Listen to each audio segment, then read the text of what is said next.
in a moment. Following our sort of two-track schema, though, I think particularly this week we're going to be challenged not to be diverted a little bit by the excitement of catabolic geopolitics, which has gone a bit over the cliff in the last week. And I think it's possible to really try to do something interesting with this. I'll avoid the temptation, which is not overwhelming in any case, to drown you guys in journalistic references. But I'm sure you've all been absorbing massive amounts of Brexit commentary.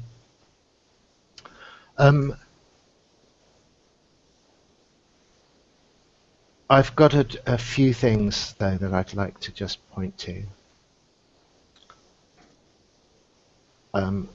The first, I've put this up in the schoolroom, but I'll just repeat it now because I think for our purposes it's crucially important that Patri Friedman actually has put up a little Brexit Facebook post. I think it's small enough that I could just read it all straight out. He says, I'll just give you the link to that too.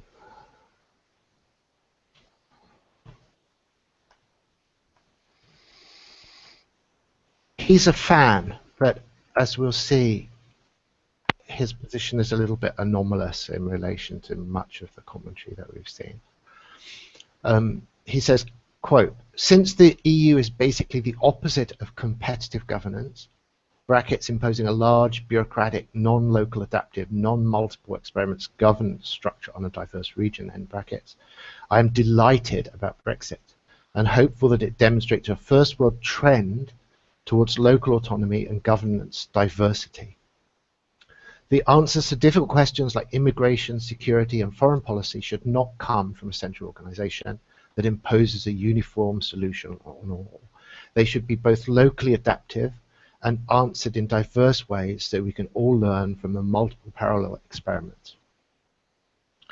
The diversity we need is of the things that matter: rules, ideas, institutions, and culture.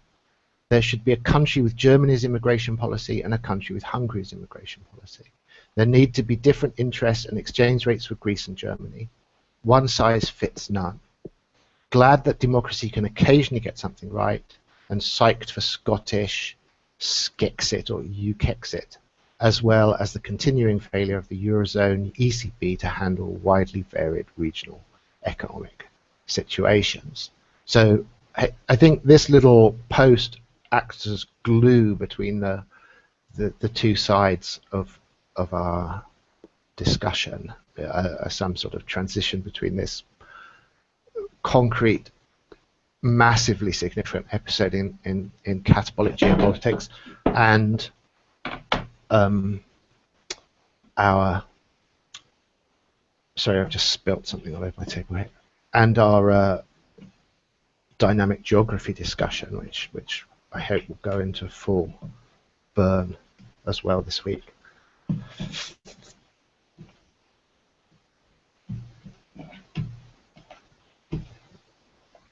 Okay. So just to stick with the concrete side of things a little bit, and in particular I'm interested in just addressing the commentary about it. Now, I don't think it's escaped anyone's attention that the discussion subsequent to Brexit has perhaps been even more bad-tempered than the discussion leading up to it. There's been an extraordinary level of animosity in the I'm reluctant to call it conversation, but I guess I'll do for now. Following this decision, and I think that this is not in any way accidental or even uninteresting. I think there's something important going on here, and the suggestion I'd like to make to try and group things with some sort of philosophical dimension to it, is that the discussion currently about what's at stake in Brexit and catabolic geopolitics more generally is rigorously pre-critical. And by that I mean that it hasn't been diagonalized. I've sort of promised people a sort of diagonalization matrix for this discussion, and I think I have to deliver on that, and I think this is a good opportunity to do it. And there's obviously various ways that one could attempt to do this, but I think the most helpful way is to take the terms connectivity and integration and treat them as our quasi synonyms that therefore, when we look at them closely, open up the opportunity for a diagonalization. So if I can just retreat for 1 minute back into the existing discussion, and people can obviously argue with me about this as about everything, but I think there's a great consistency to what we've seen in the rancorous argument so far. And I think it's crystallized quite well. I've got two little references, both from the commenters on the left, but I don't honestly think it matters that much in this case, because structurally you could come in either direction and do the same thing. And the first little reference I'd like to make is a tweet from Christopher Hayes, which I think is actually pretty perfect for sort of capturing what I want to start with here, where he says, "I don't want a future in which politics is primarily a battle between cosmopolitan finance capitalism and ethno-nationalist backlash." And I think this really does, I'm sorry if I'm being very repetitive here, but I think this captures extremely well the tenor of the discussion and a lot of the paradoxical positions that people have found themselves in this. I've noticed a sort of interestingly sort of twisted paradoxical thing of sort of reciprocal trolling between left and right commentariat on Twitter, where the rightists are sort of poking at the leftists and saying, "Oh wow, you guys for the first time are denouncing democracy and having conniptions about the fact that international capital markets are upset." And the leftists then push back, "Oh, you know, for the first time you guys are saying ignore markets, they don't matter." And I'm sure there's another side to make the whole thing nicely symmetrical. Like there is this very interesting, weird pattern that the voice of the markets, I would probably like to put some inverted commas around that, but the centralized financial institutions and their mode of public communication has been seized upon by people who are have deep left-wing sympathies as being a sort of sign of the disastrous, mistaken character of this decision. And this obviously cuts both ways, and it's an indication something really weird is going on here. The second, I'll rather than try and sort of cite the tweet, maybe if I just quote it, if anyone wants to find it, I think they just stick it into Google and they will, so I'll just do that. I think it's a kind of classic comment historically. This is Christopher Hayes.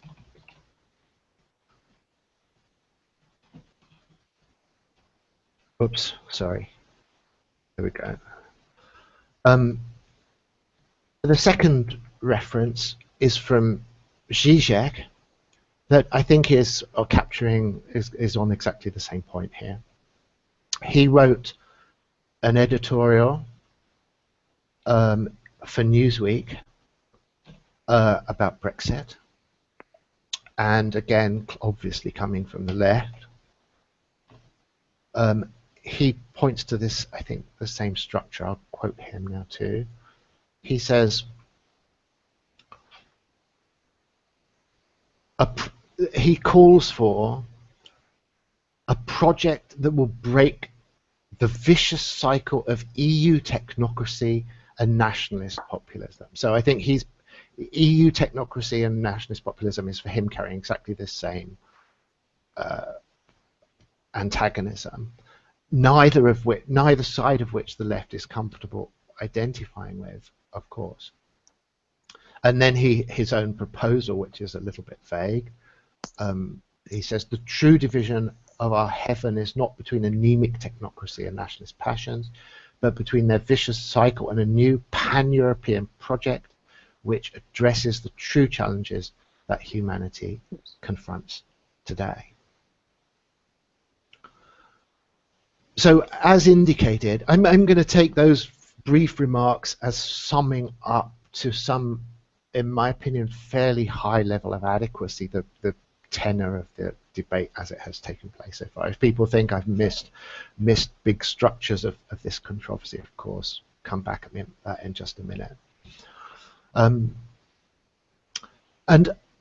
I think if we draw out our diagonalization matrix for this problem, we can see exactly where this is coming from, which is the fact that connectivity and integration have been brought into coincidence as if they are synonymous terms, and are grouped together under this extremely, I think, awkward, intrinsically paradoxical and complicated notion of globalization and its opposite. So that globalization is seen as being pro-connectivity, pro-integration, and it's, to use Christopher Hayes' term, ethno-nationalist backlash is a reaction against both connectivity and integration.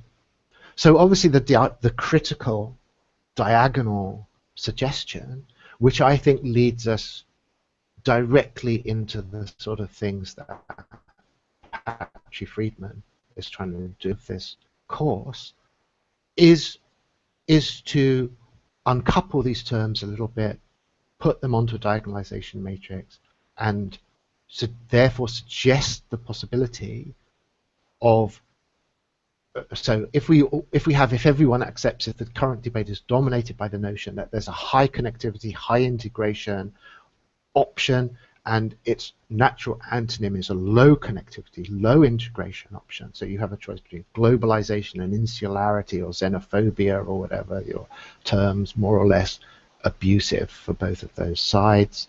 Footloose cosmopolitans versus xenophobic nationalists, or however one wants to put that distinction. What is not being tolerated or explored or critically entertained is the possibility of a low connectivity, high integration option. And I think this would be what Patri Friedman's ideas are wanting to criticize. That it would be interesting to see someone defend that. I'm worried about saying too much about it because I would be very tempted to straw man my own notions of a kind of nightmarish leftist politics there. But yes, I'll be interested whether people want to fight over that or not. And on as its opposite vector, and this is what I think Friedman is wanting, and this is the repressed critical option in this whole thing, the diagonal, I would say positive diagonal trajectory of catabolic politics, is a high connectivity, low integration model of geopolitical organization. So that's to say, what's the missing diagonal box there, heading out on a diagonal from the terms of the debate that is utterly dominant at the moment, is the notion of a connective disintegration.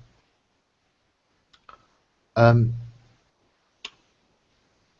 I think this plugs into the Patri Friedman material that we're going to be talking about today, but I think it might be better for the sake of interaction if I sort of take a break before doing that and throw things open for some Brexit conversation, and then maybe come back to Patri Friedman's text in a moment.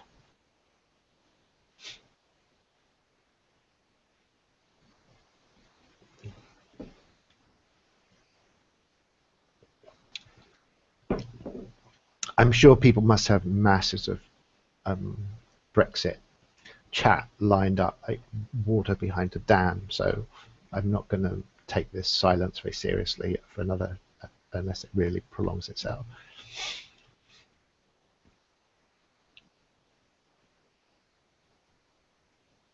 I pasted a link to a Twitter search, which is for the phrase, the Brexit hashtag, and then democracy and failed, or fails or failure.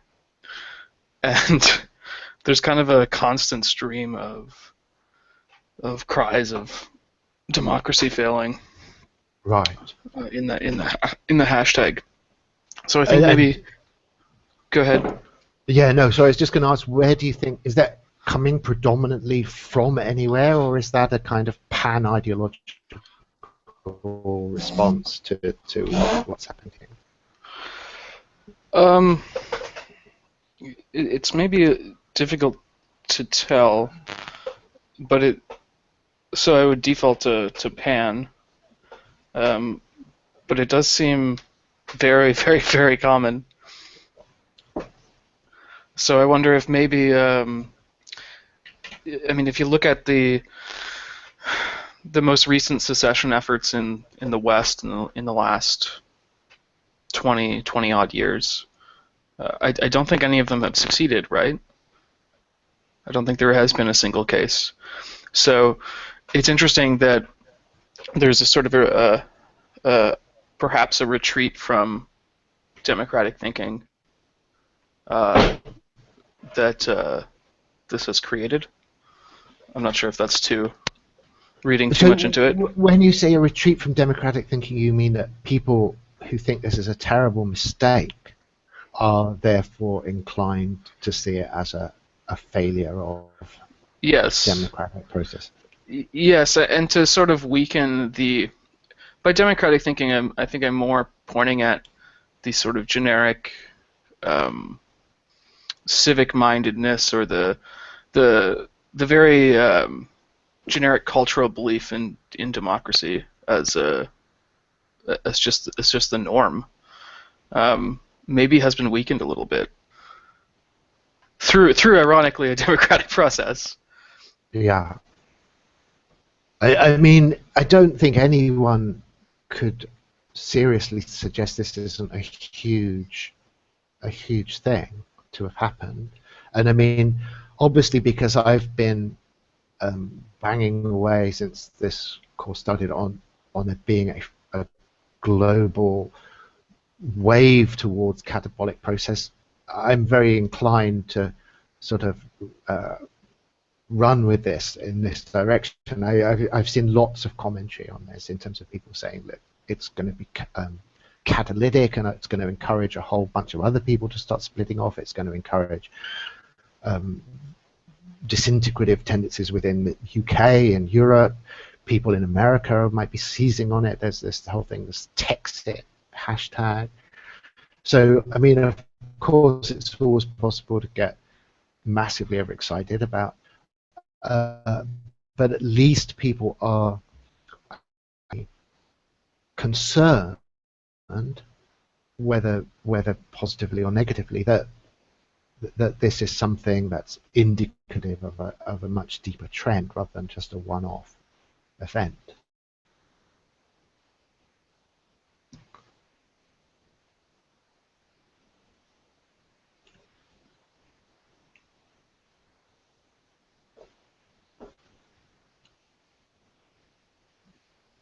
I thought it was interesting also the sort of commentary around the motivations for Leave voters and whether or not we can attribute nationalism or immigration or the simple issue of sovereignty to their voting decisions, which I think is a funny exercise in the first place. But it seems as though there has been some post-Brexit polling done that indicates that it's actually a mix of various attitudes and not a singular one. Whereas it has been perhaps painted solely with the nationalist brush.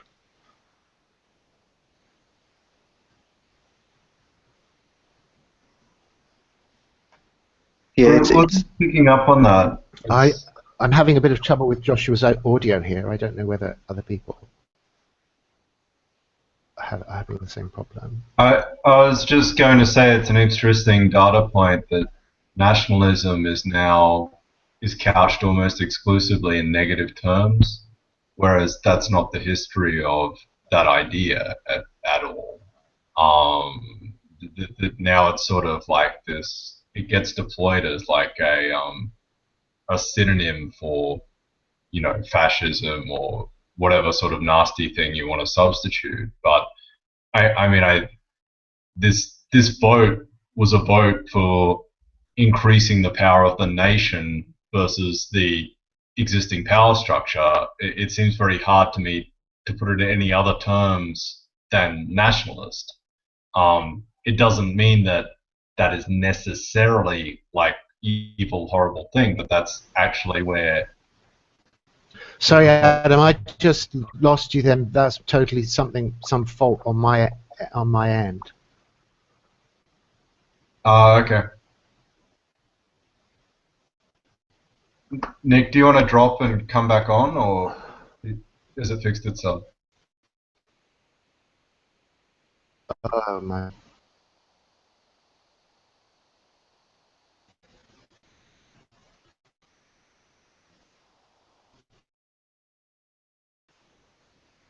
Everything okay, Nick?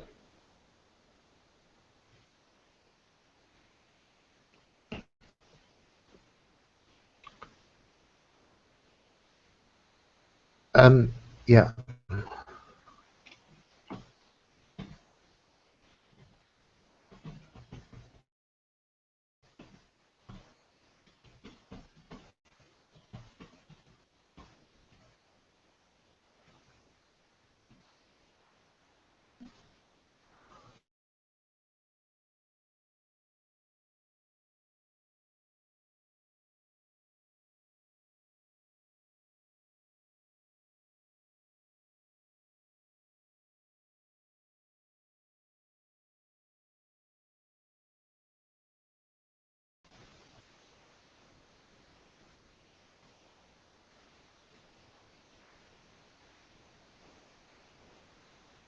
Okay, yeah, sorry. I think I'm back now.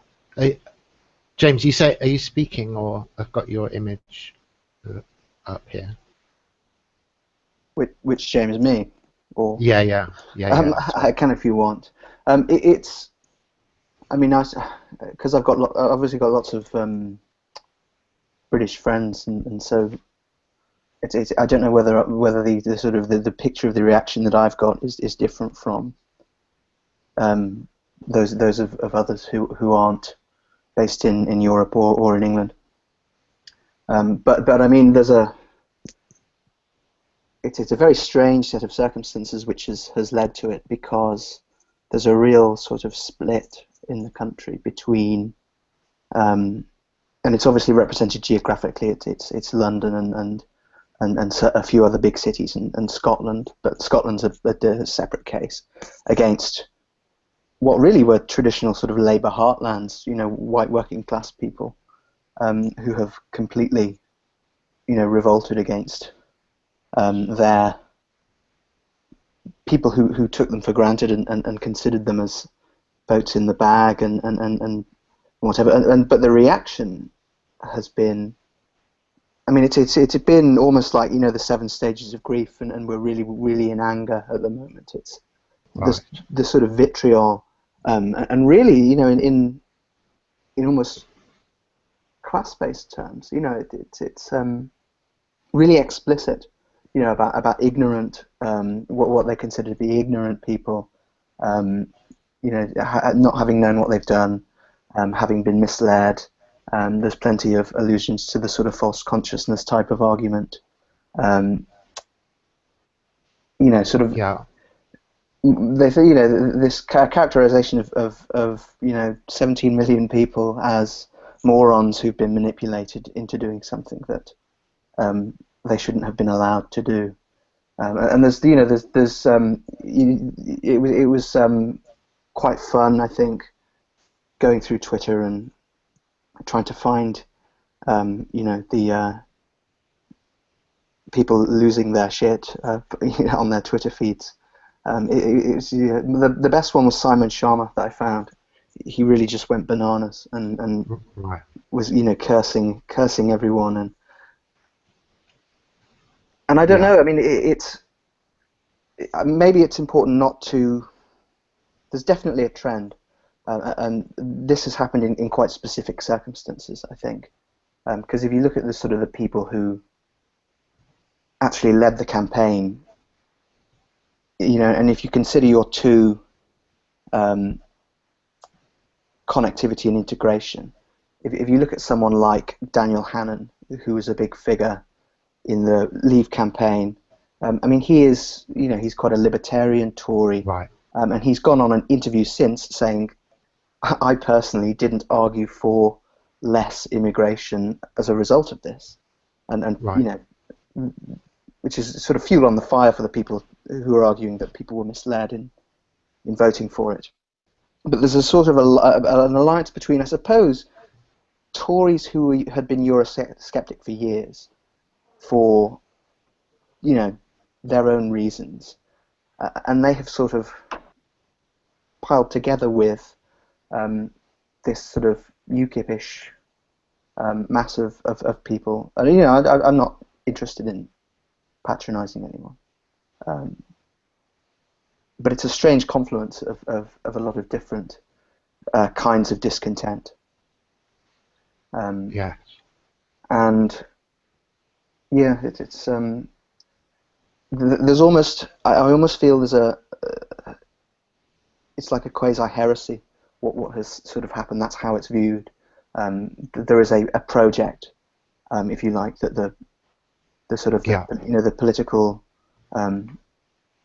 class has been engaged in for years, which is more integration, and that so it's to them the immigration question, which has been sort of the biggest one. There's no question for them that they want high immigration. It's just part of their. It's quite deep within their values, and so they've responded to what has been for many years quite obvious opposition to it, popular opposition to it, by either sort of contemptuously dismissing it, or in the case of the Tory party, who were elected, making a promise to reduce immigration, and then acting as completely ignoring it, really, and so the rate goes higher and higher and higher, and I suppose finally there has been some sort of response that they've had to listen to, and even things like the circumstances in which the referendum was called, it was to do with this the UKIP threat. It was partially a Tory party thing, and the issue of Europe, which has been a divide in the Tory party for years and years and years, has finally apparently been resolved in favour of the people in favour of leaving, which is, as someone who's been following it for years, it's amazing. It's just it's a shock. And there are so many ways in which you can analyse it, and what happens to the sort of the mainstream UK left is interesting as well, because I mean they were almost all for remaining, and especially with this backlash, against sort of, really working class British people and the views that they hold. I'm sure that when England play Iceland tomorrow in the Euros, that there are going to be some Brexit chants from, maybe not against Iceland, but it's those people. It's the people who voted UKIP generally, and they've always relied on them for votes. But I almost see now a sort of turning point where they don't want to kid themselves that actually these people are going to be persuaded if only we elect a Jeremy Corbyn who's a bit more left-wing, because that's what they really wanted. I see them now sort of looking and actually seeing what these people believe and not liking it at all, and finally sort of denouncing them rather than trying to kid themselves that this hasn't happened. I don't know, but it's difficult to get one's thoughts in order, to be honest. I found it. Yes. Well, I hope we can. Because emotions are still very high, especially here. There are certain friends that I'm not looking forward to seeing again on Monday with work. It's just going to be very, very strange. But it seems to me like like this kind of what you're calling this white working class constituency or whatever, the way in which they would articulate the decision that they've made seems to me is very much within the terms of this binary structure. I mean, I'm seeing it all the time, that, from both sides, that ethno-nationalists have won, this is about, depending whether you like it or not, you use different adjectives, xenophobia and insularity, or more positive connotations about tradition and local identity, or whatever. But the structural characteristics of the decision seem to me to be kind of an agreed common reference on both sides. It's just whether or not you like this decision that's been made within the context of this conflict between, when you say this project, it seems to me the project, the elite project, which, again, of course, poke me on this if you think I'm taking a jump too far, but it seems to me that when people are using this term neoliberalism, they mean something very like this, and what they mean is something that the core of it is the notion that you cannot have or promote connectivity without integration. That those two things totally belong together. The whole way people talk about Europe as a common market. When Britain, where there was a much stronger kind of classical liberal tradition, the notion of a common market, you think of that as a kind of just a free trade zone. But in the history of the EU, it's slowly come to mean something that involves much more political integration, standardization of rules and regulations, these increasingly condensing levels of supranational governance. So a common market doesn't mean anything. It's a thick political, economic concept that is essentially about the fact that you cannot have connectivity without integration, or vice versa. If you want all these productive links across national borders, then you have to agree to some level of thick supranational governance and higher level regulatory organization, and that seems to me to be the elite project. And it's been there's an argument to be had about the problems that it's run into and whether they're inherent in that idea and all of these kind of things.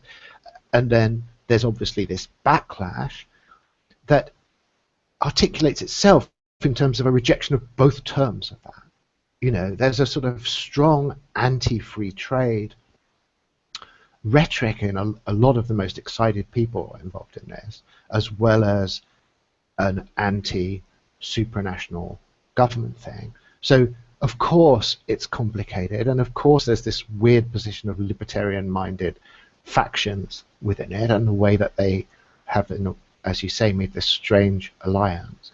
But I mean, a rejection of free trade seems to me to be kicking around in the infosphere a lot, and aligned with this, what is seen as a trend towards a rejection of post-national cosmopolitanism that is accepting the terms of this elite project and just simply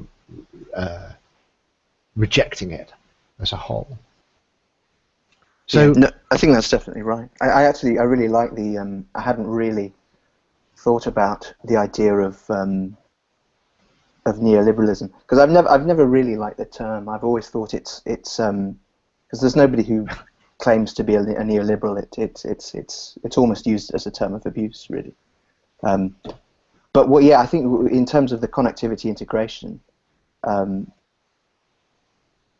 it's if you can split them, I think what the left doesn't like the connectivity, and that's what they're referring to with neoliberalism. And the assumption has been, I suppose, that you can't have one without the other. I mean, the libertarians, I know that they're not, I suppose, all that crucial, but they are interesting because they're definitely pro-connectivity. I mean, they're not, because there's been this rhetoric of opening ourselves to the world, and we shouldn't shackle ourselves to a declining continent. We should be looking further afield to India, Australia, or wherever else. And that's obviously. Yeah.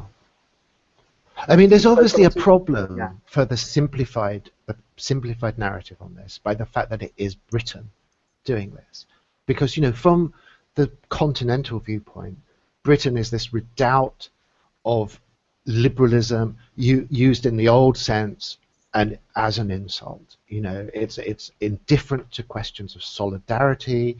It fetishizes economics and free trade. It's if you look at sort of the mainstream commentary from the continent, from French and German writers, Britain has been a constant sort of pain in this whole thing, and it's because it is hyper liberal. It's kind of economistic. It's too obsessed with free market fundamentalist, I think, is the sort of language that you would use. And so it's not as if this has come from a kind of constituency in Europe that would be traditionally folkish and communitarian. You know what I mean? Like you play all kinds of places you can go in Europe where you would expect that kind of blood and soil revolt against what, let's say, lots of inverted commas, neoliberal capitalism, or whatever we want to call it, cosmopolitanism. I mean, there's lots of places you can expect that. Yeah. And Britain is not the place. And England, which is obviously the part of Britain that voted for Brexit, is the last part of Europe, except maybe the Dutch or something, I don't know, who you would expect to be revolting against connectivity. So people who say it's a very simple thing, and you've got connectivity and integration on one side, and you've got a rejection of both on the other side, and now these blood and soil maniacs have turned over the apple cart, have a problem explaining, well, why the hell is Britain the place, and England the place where this is coming from? It's already a diagonal thing that's taking place when you look at it in this more deeper cultural and geographical context.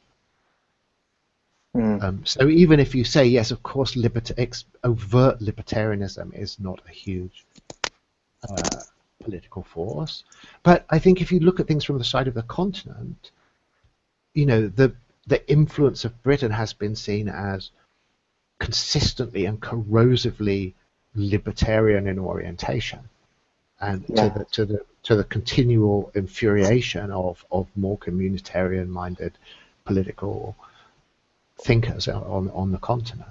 Yeah, there was a tweet from, I'm not sure I can't remember whether it was Jean-Claude Juncker or Donald Tusk, but it was quite sort of curt, and it said, Britain's relationship with Europe has been ambiguous for 40 years, and today they have, they have made it clear once and for all. Right. I think that, I think that's true. That there was always a tension, and I've read lots of times that Germany has thought that that influence has been positive.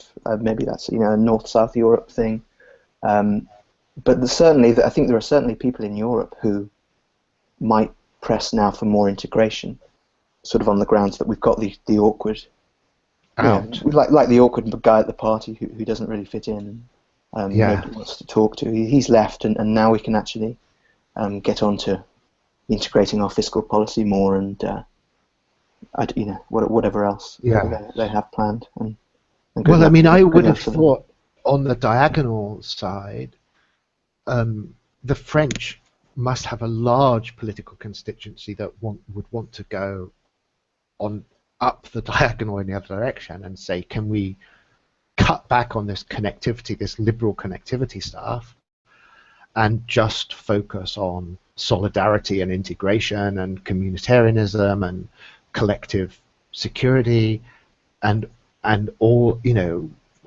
stop corrupting this process of integration with all that Anglophone, liberal, capitalist stuff. We can chuck that out.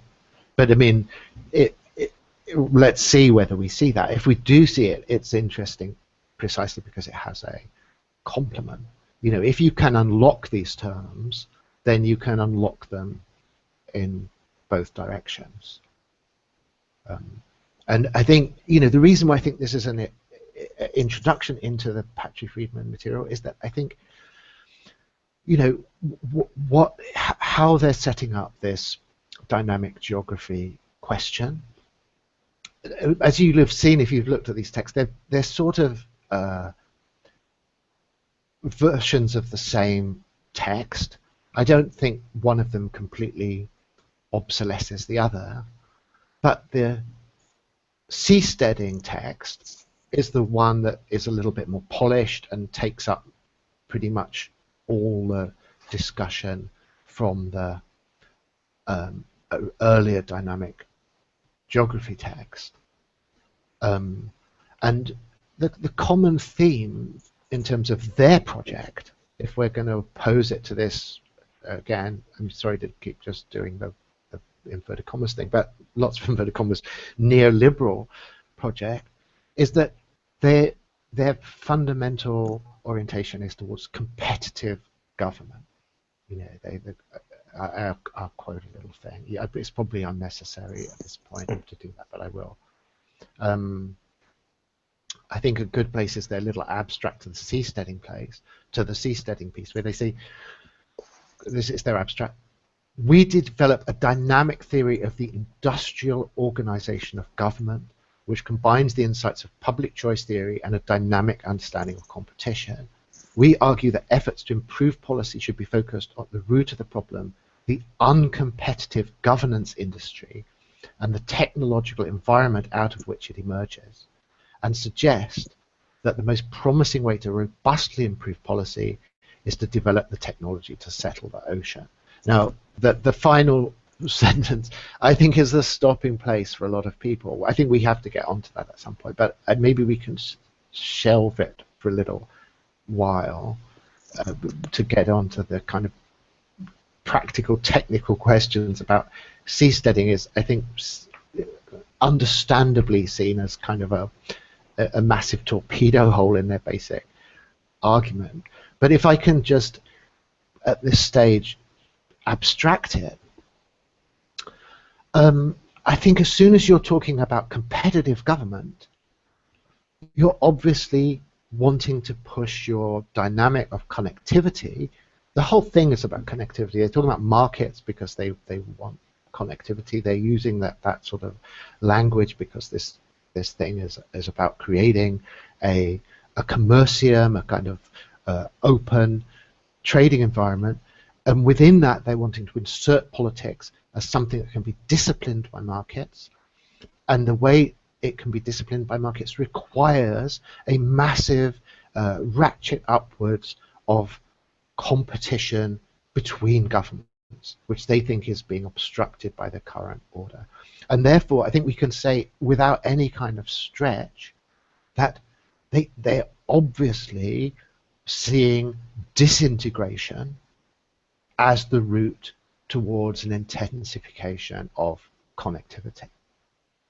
You know, it's completely breaking out of the terms of the debate that is governing this whole thing. They're saying you cannot improve your connective system unless you find some way of disintegrating it such that governments can be subject to savage competitive pressures. They can be treated like companies, they can be liquidated, they can fail systematically. People can apply selective pressure to them in a way that is impossible in the current order. And so the whole orientation, I think this is uncontroversial, of what Friedman is proposing here is oriented towards disintegration. And therefore it's completely at odds with this notion, that the elite notion we've been talking about, that if you want to improve your sort of commercial environment, expand it, you know, produce a common market, you have to engage in this systematic project of political integration. That's the absolute opposite of what he's suggesting. And so when he then sort of remarks on Brexit, he's obviously coming from somewhere that is completely outside the terms that debate is being structured by almost everywhere. Yeah, and the result isn't really a victory for, to be honest, for you know, dynamic geography. It's more awkward than that. I mean, you know, I think it's maybe it's a step on the way. But the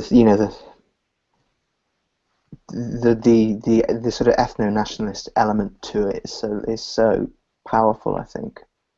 You know, at least in terms of who the people were and why they voted, and obviously there'll probably be plenty more options for them to be ignored, and you know, which will probably happen as far as until it becomes completely impossible. But yes, it is interesting. I mean, when you say technical aspects, do you mean, I mean, actually the vehicles or whatever, the platforms themselves, Right. or do you mean the international frameworks getting them recognized? No, I mean definitely. Or is it just like the fact that maybe it's hard to convince people to come and live on, you know, a raft? It's a bit. It reminds me of is it Snow Crash, the raft? If anyone's read that. Right. Sure. Yeah. Oh yeah, Neil Stevenson. Yeah. Anyway. No, I mean more exactly these crunchy aspects. I think they're connected.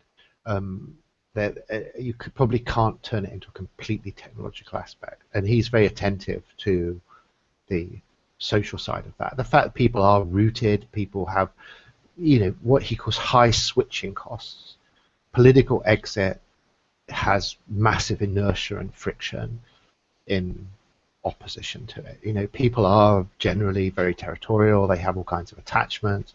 They cannot just walk out as easily as they can walk out of a supermarket, even though that's of course the ideal. From, you know, everything Patri Friedman's trying to do is to nudge things in a direction where people can treat governments as supermarkets.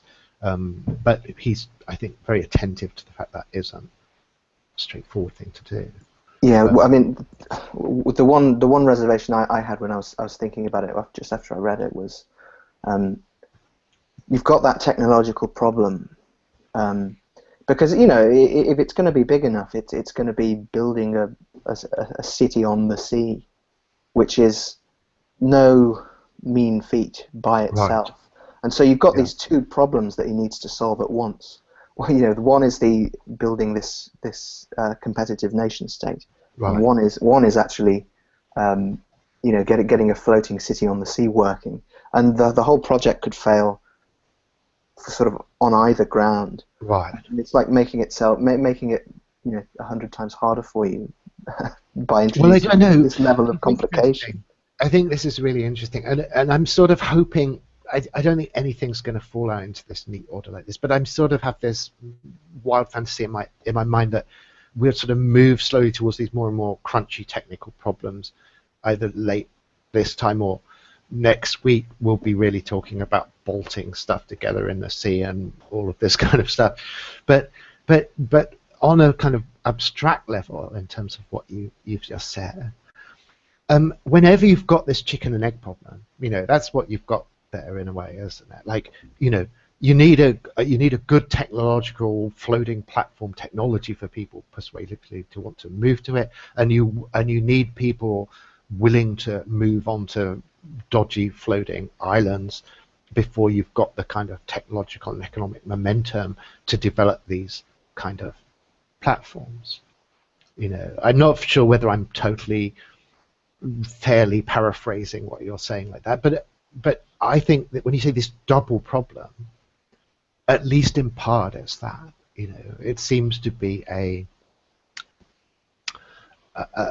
sort of network transition problem, and as we've seen earlier, all network effects are like that. You need the market for the technology, and the technology requires the market, and from one side, that is an obstacle. Just as you say, of course, they both seem to depend on each other, that reciprocal dependency. But on the other side, reciprocal dependency is a very explosive dynamic. Because once you start to move it, then what looked like an insuperable obstructive problem becomes a self-reinforcing dynamic. So more people are interested, there's more resources, there's more technological innovation, people are more interested. It goes into a positive feedback loop. And so that deep, I agree, totally deep problem with the seasteading project is a classic positive feedback catalysis problem, or a classic network effects problem.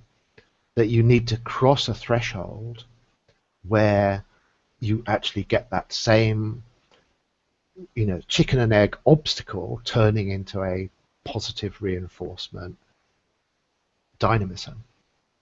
And it's exactly the same cybernetic diagram in both cases. So it's like just a threshold thing. I'm not trying to say that minimizes it, but you don't have to change the dynamics, is what I'm saying. The dynamics are great, but you just haven't got to ignition.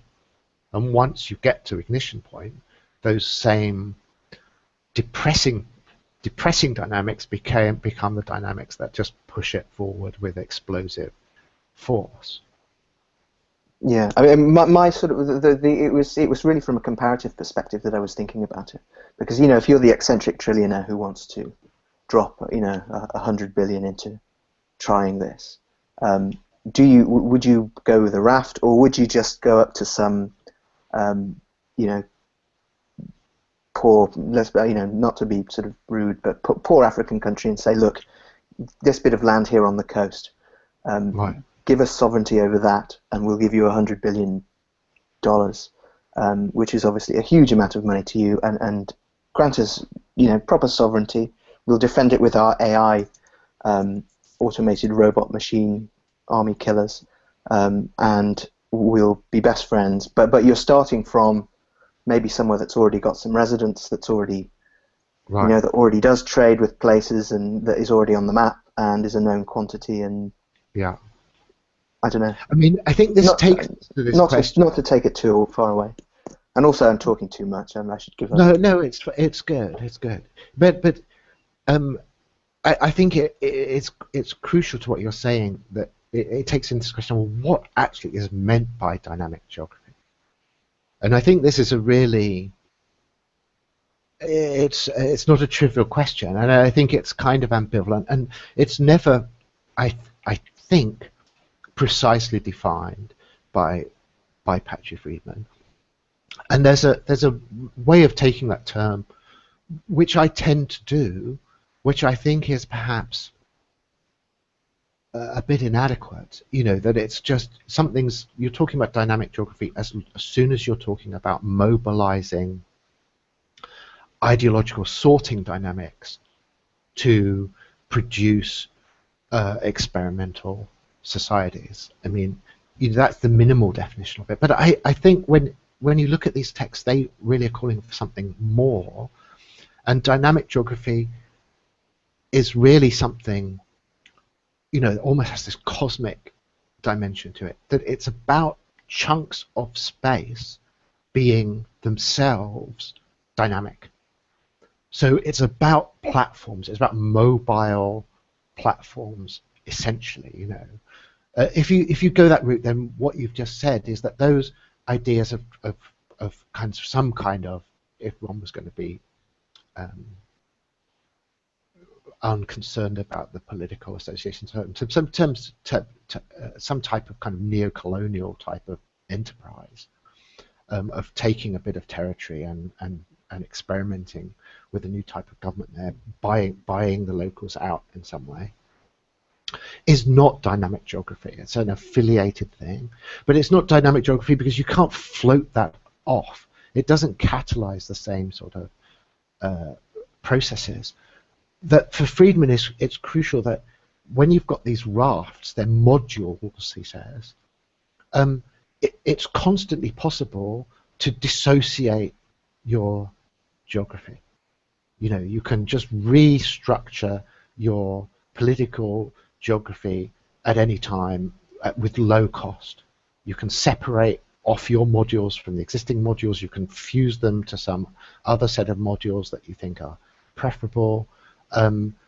There's no, you've completely escaped a certain set of territorial restrictions, and that's, you know, so space itself has been kind of re-envisaged, and he obviously says even more extreme when you get off planet, where you've got, you know, platforms in space that can just be moved around according to at least partially ideological convenience. So if you don't have territorial problems of secession, that you're going to be next door to the guys that you got so enraged with that you separated from them. Instead, you just move into another political constellation entirely by moving these kind of habitation residency modules around. So I'm just saying that to say I agree that there's this continuum between these notions like charter cities and a whole sense of connected notions that are all tied up with dynamic geography in the wide, loose sense, but are not crossing this threshold into dynamic geography in the really tight sense of that term, where the space itself has become mobile.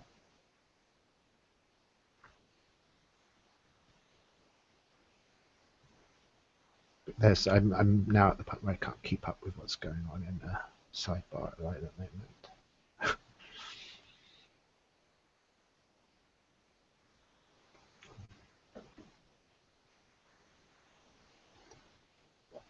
But I mean, just on this, like you've got your eccentric trillionaire, and I love eccentric trillionaires, and I wish there were more of them, and they were a little bit more unhinged. But I think Patri Friedman would be suspicious about that. Like, he actually introduces this. There's this whole sort of little off-ramp that I'm just going to introduce at this point, but not go down it. But I think it's a huge problem, and I've characterized it in terms of saying, is dynamic geography an Anglophone iteration of nomadology in the Deleuze and Guattari sense? I think there's a really strong case for saying there is. I mean, I think it's tied up with the same re-envisioning of space. I think the two things really connect very tightly. And he actually uses, I'll quote Friedman here. He says,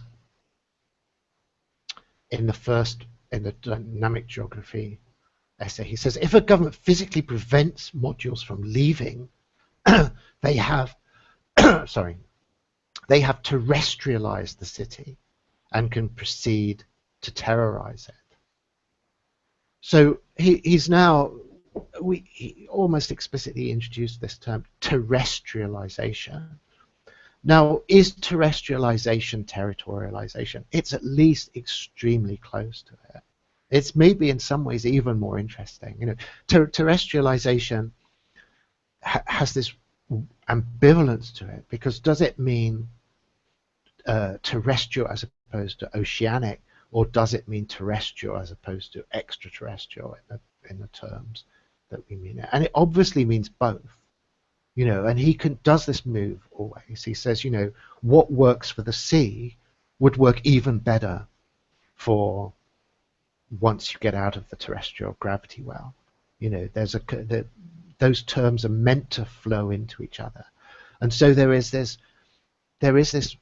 It's dynamic geography is a kind of extraterrestrial political economic project, and diagnosing the problems we face as being totally tied up with terrestrialized structures.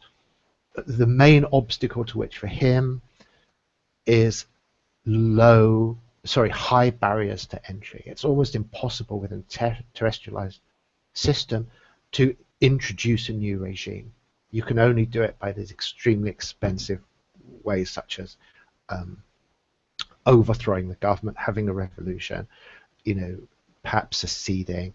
All of them tend to be bloody, and all of them tend to be to not lead to massive proliferation of government experimentation.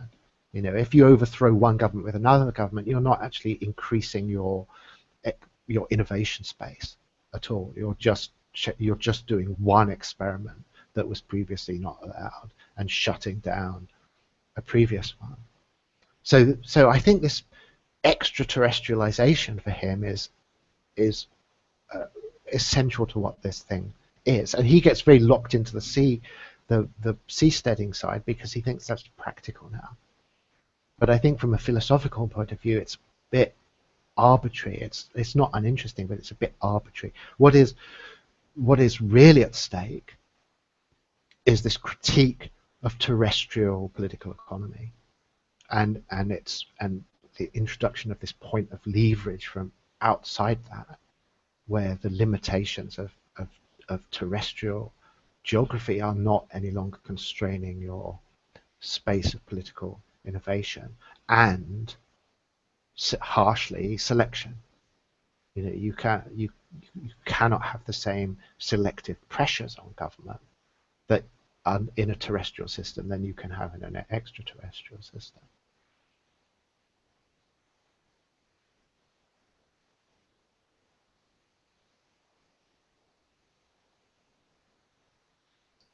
There was one other thing that you...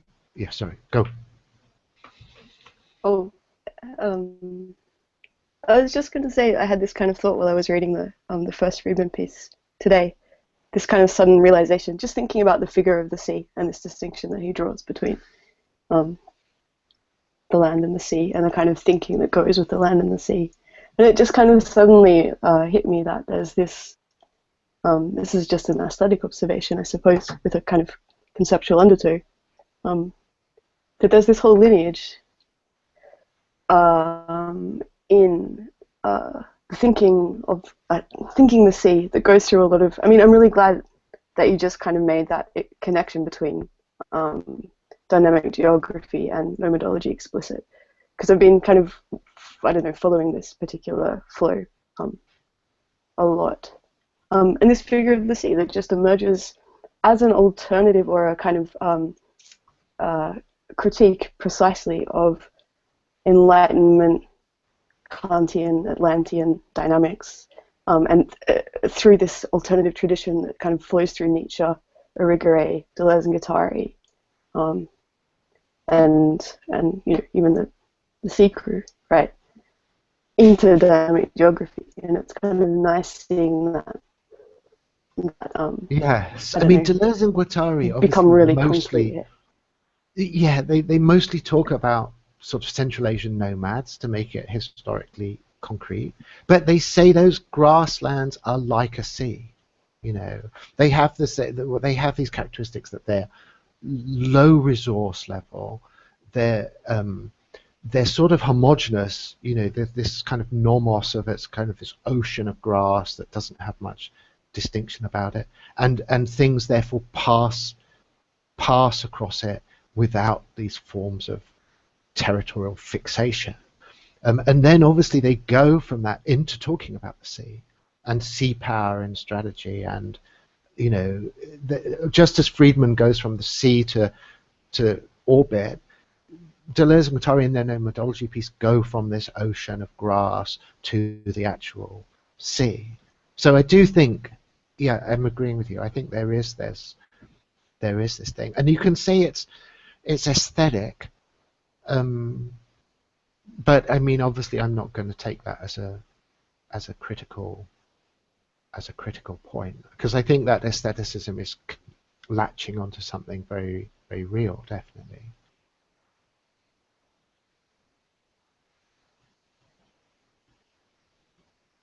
I mean, I don't Taylor know. Yeah. Taylor and Friedman do explicitly talk about the Bajau that actually don't have a fixed. So there are sea-based nomadic people in Southeast Asia that Yeah. you know. But I mean, the interesting thing with all these nomadic peoples and their relationship with the state is, and James T. Scott talks about this, is like once you're a peasant, you're stuck in that one place because your assets are all there with your house and your rice, right? And that's very great for a state to come by and Right. grab the rice and tax, right? But nomadic peoples can move, and they will have. So on the sea, they can move the boat. That's their asset and their capital that they sort of manage. But on land, you get similar strategies where they'll plant things like cassava in lots of places, and it takes 3 years to mature and stuff. And so, it's not obvious that you just ride up your horse with your little army, and there's a rice field there that you can tax. Right. And so it seems to me that, like, even if it's not a criminal relationship, that you need to have, that there's a similar sort of dynamic relationship between whatever nomad and the system of states that they work against. So the interesting thing about what Friedman and Taylor are talking about is they're kind of trying to have their cake and eat it too, and that they want a state, but they also want to move their geography around everywhere. They want to be nomads, but they also want a big cruiser ship sort of asset that they can keep and not live in this very sort of low profile way. They're sort of translating this sort of experience of living within a city and a state to this sort of high connectivity, low integration context. Yes. Yes, I mean, I think that part of that is that they want experimental government. So if you've got this existing dynamic between states and nomads, experimental government in a way gets missed from that, doesn't it?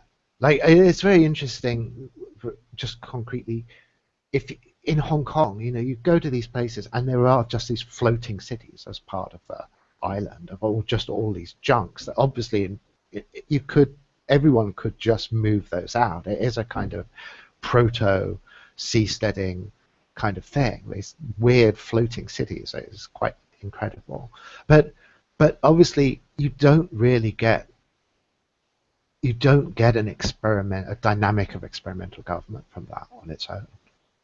I think Friedman is really wanting to say that the whole point of this is to try new governmental systems. It's not just purely for arbitrage against what is offered by the existing state structures. I guess I sort of buy that. I think that there is an experimental dynamic, and there's all sorts of evidence that people moved from one environment to another, depending on sort of what was favorable at the time. So they Right. would live in a state, and then if the state was failing, or like all the Yeah. crops were failing on the rice or whatever, they would go off into the mountains. So there Yeah. was sort of a competition, and there is a government in these nomadic tribes, but they're kind of not on the same continuum in another way, which is it's kind of bringing this very European, American, or Anglophone even sort of constitutional idea of like a written constitution and this very explicit sort of contractual sort of vision of what governing is Yeah. into this nomadic context, Yeah. where traditionally even they they didn't. There's evidence that even they gave up literacy because it was difficult to govern, because Right. you have a history. As a form Um, of resistance, you mean? yeah, and as a form of being dynamic in their government and their history, they weren't bound by whatever convention Right. from X Yeah. generations ago because it was written down. Yeah, Yeah. I mean, I think in calling it calling government an industry, Friedman is obviously sort of suggesting that it provides valuable services, however incompetently, and however much he wants to just disrupt and dynamize and overturn that industry, he's implying that it's no less a valuable industry than the IT industry or any other industry. It's not. He's not rejecting the principle that there are government services, and that's probably getting to this tension, isn't it? Like, there's from a certain anarchist point of view, government is just a sort of uh, is intrinsically oppressive, and you just simply want to escape, um, you know, eliminate government.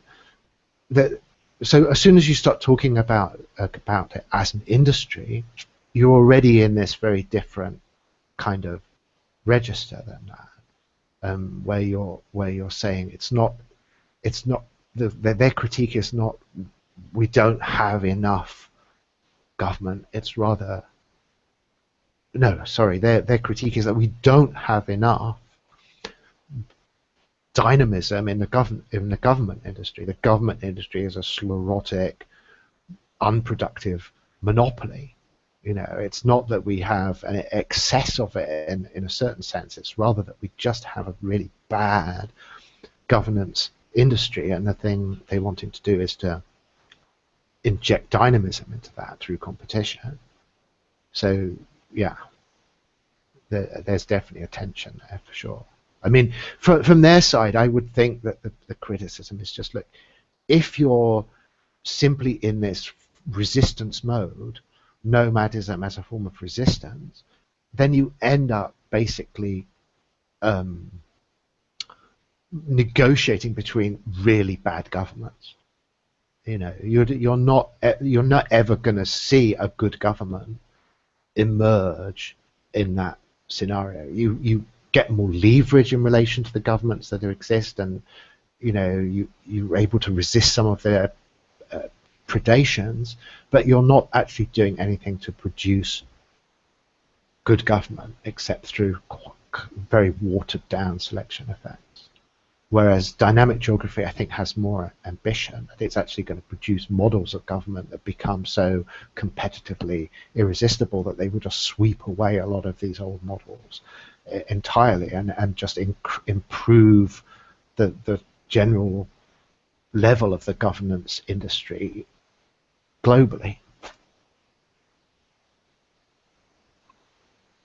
yeah. So I mean, I'd agree with that reading. I think the other on the technology aspect of it, the other obviously very striking thing is that um, you have agrarian nomads, or you have sort of like hunter nomads who have these sort of mercenary relationships to the state, and they definitely don't. Well, they say they don't want any sort of criminal or slaver type relationship to the state. So, and they don't seem to want to be subsistence type farmers, or even like well-fed subsistence farmers or whatever, successful nomads. So there's kind of this whole problem of, well, then they need an industry, right? Or they need to provide services, and they're going, well, like it could be this or it could be that, but it's. I mean, you could read it either way. So they don't really have a great answer to it.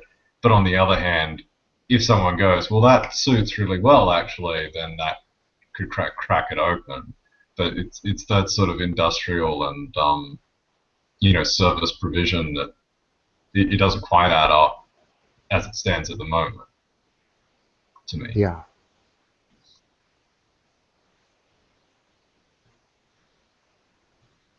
But when you say it doesn't add up, you mean you're not seeing what that service provision would look like, or you think they're assuming too much about the function of government.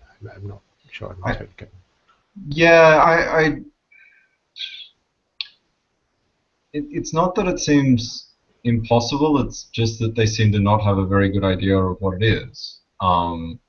And yeah, that's fair enough, because they sort of have a theory of how it works or whatever. But I don't know. I guess I'm also reminded of the way that cities usually depend on a hinterland, right? And so they also need a sort of ecosystem to exist in, to get a community like this going, especially if they want to be, in a sort of middle class salary sort of, running, in a sort of 21st century technological environment. Then that's what it implies to me, that they have to live in an ecosystem of related states and economies to exist. Yeah, I'm sure that's something I'm sure that the dynamic geography people would totally accept. I mean, that seems to me back to this connectivity integration thing. I mean, that's the connectivity side, and I think it's safe to say that no one's interested in this stuff if they're against connectivity. If their basic mode is towards a generalized withdrawal, just the negation of this neoliberal compact, then you wouldn't go here. You'd go. There's a lot of other places you'd go, but not here, because I don't think they have any problems with the ecosystem aspect of it. They just think that ecosystem. One whole interesting type of language they use is this whole thing to do with learning, evolutionary learning. Maybe I should actually, it's worth just quoting a little bit here, where they say,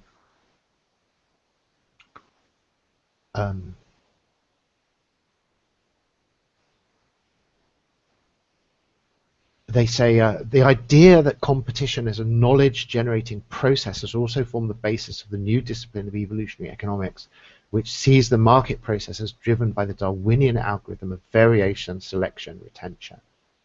An initial population of ideas, routines, or firms is subjected to market competition, and the most successful, as judged by human choice, proliferate. Over time, producers become better at satisfying consumers' needs through a process of trial and error learning, in which conjectures are tested against the realities of consumer preference and technological feasibility.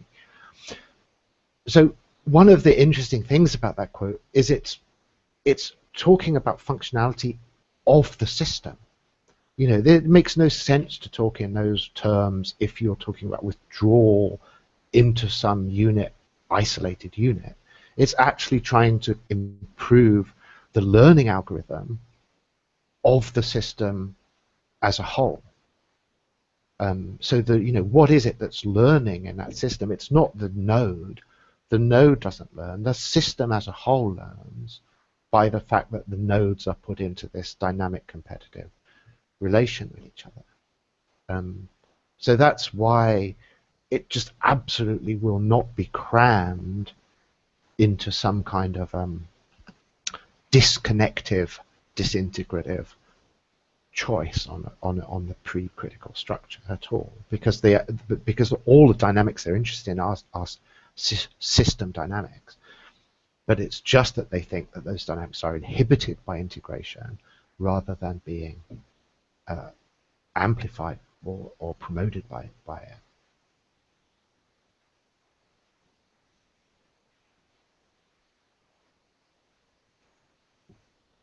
I think it's very interesting um, how these ideas and these analyses function as narratives, um, like this dialectic between mainland government and the sea.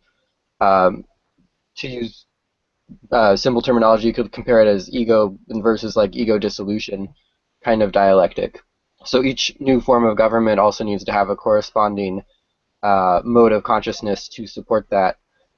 Um, so we're also at the same time talking about these different ways of thinking about how we fit into a group of people.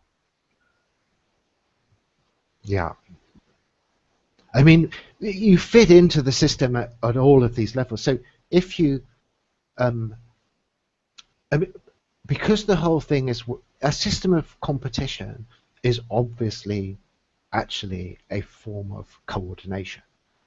You know, so by sort of moving off into this seastead and innovating these new forms of existence, you're not disconnecting yourself from the larger ecology. You're just renegotiating your relationship with that ecology. That's, I think, if we go back to this whole Brexit structure, it's very clear the way that all this thing works out, because the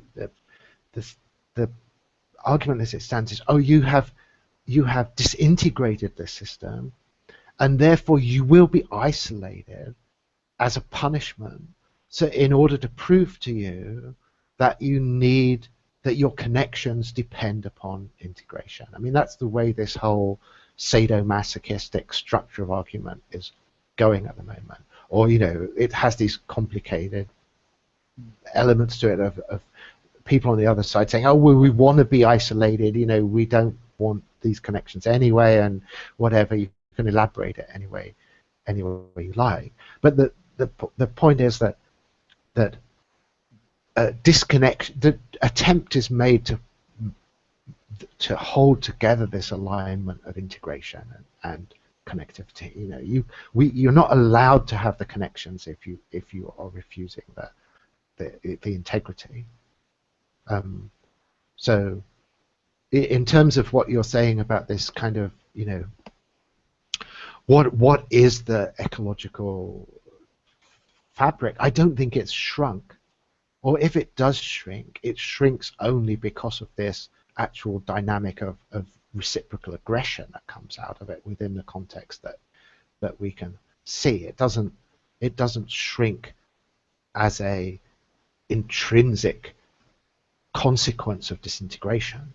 Disintegration isn't about shrinking your commercia at all. It's simply about fluidizing your engagement within that commercia.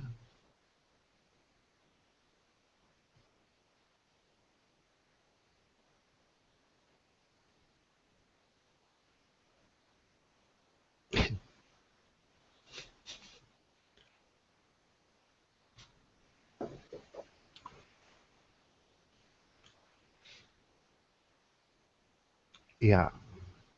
I mean, it's true. Actually, also, I should open this up because people obviously want to talk about it a little bit. Like, we didn't really have any chance to talk about the whole Wolfendale thing last time, but I thought the case he was making was very important in the sense that it really captures some of the structures of this whole discussion for sure, and it seemed to me that it's the question is like, what is transcendental in this whole area? Is there's some transcendental commonality that frames the possibility of competition, or is it that there's a transcendental structure of competition that frames islands of cooperation? And that seemed to me the kind of absolutely fundamental point of controversy there. But maybe people have a different sense of what that argument was about. I mean, it seems, just say one more thing, it seems like it was very topical in terms of this whole Brexit thing, from my point of view. I mean, I would take it that, Pete's position would clearly be very resistant to what's going on in Brexit, and to say, look, if we have a collective series of institutional and social problems, and we have to sort of solve them collectively, and it's a kind of illusion to think you can opt out of that collective decision process. The decision to do that is itself somehow collectively negotiated or presupposes some kind of collective agreement, versus the Brexit case, which is obviously, it's only from a position of disintegration that you put together a set of dynamics that are going to get these things worked out effectively.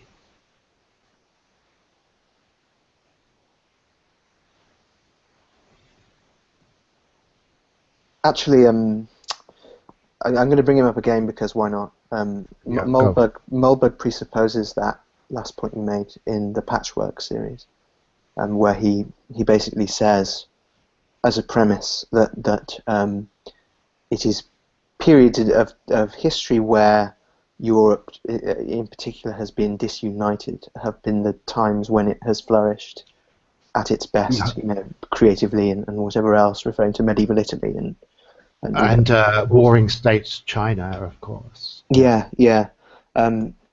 So I mean that was. I thought that was interesting because it's obviously, especially I reread it this week because, I mean, I don't think it's on the reading list, but it was a long time ago when I first read it, and I forgot what he said, and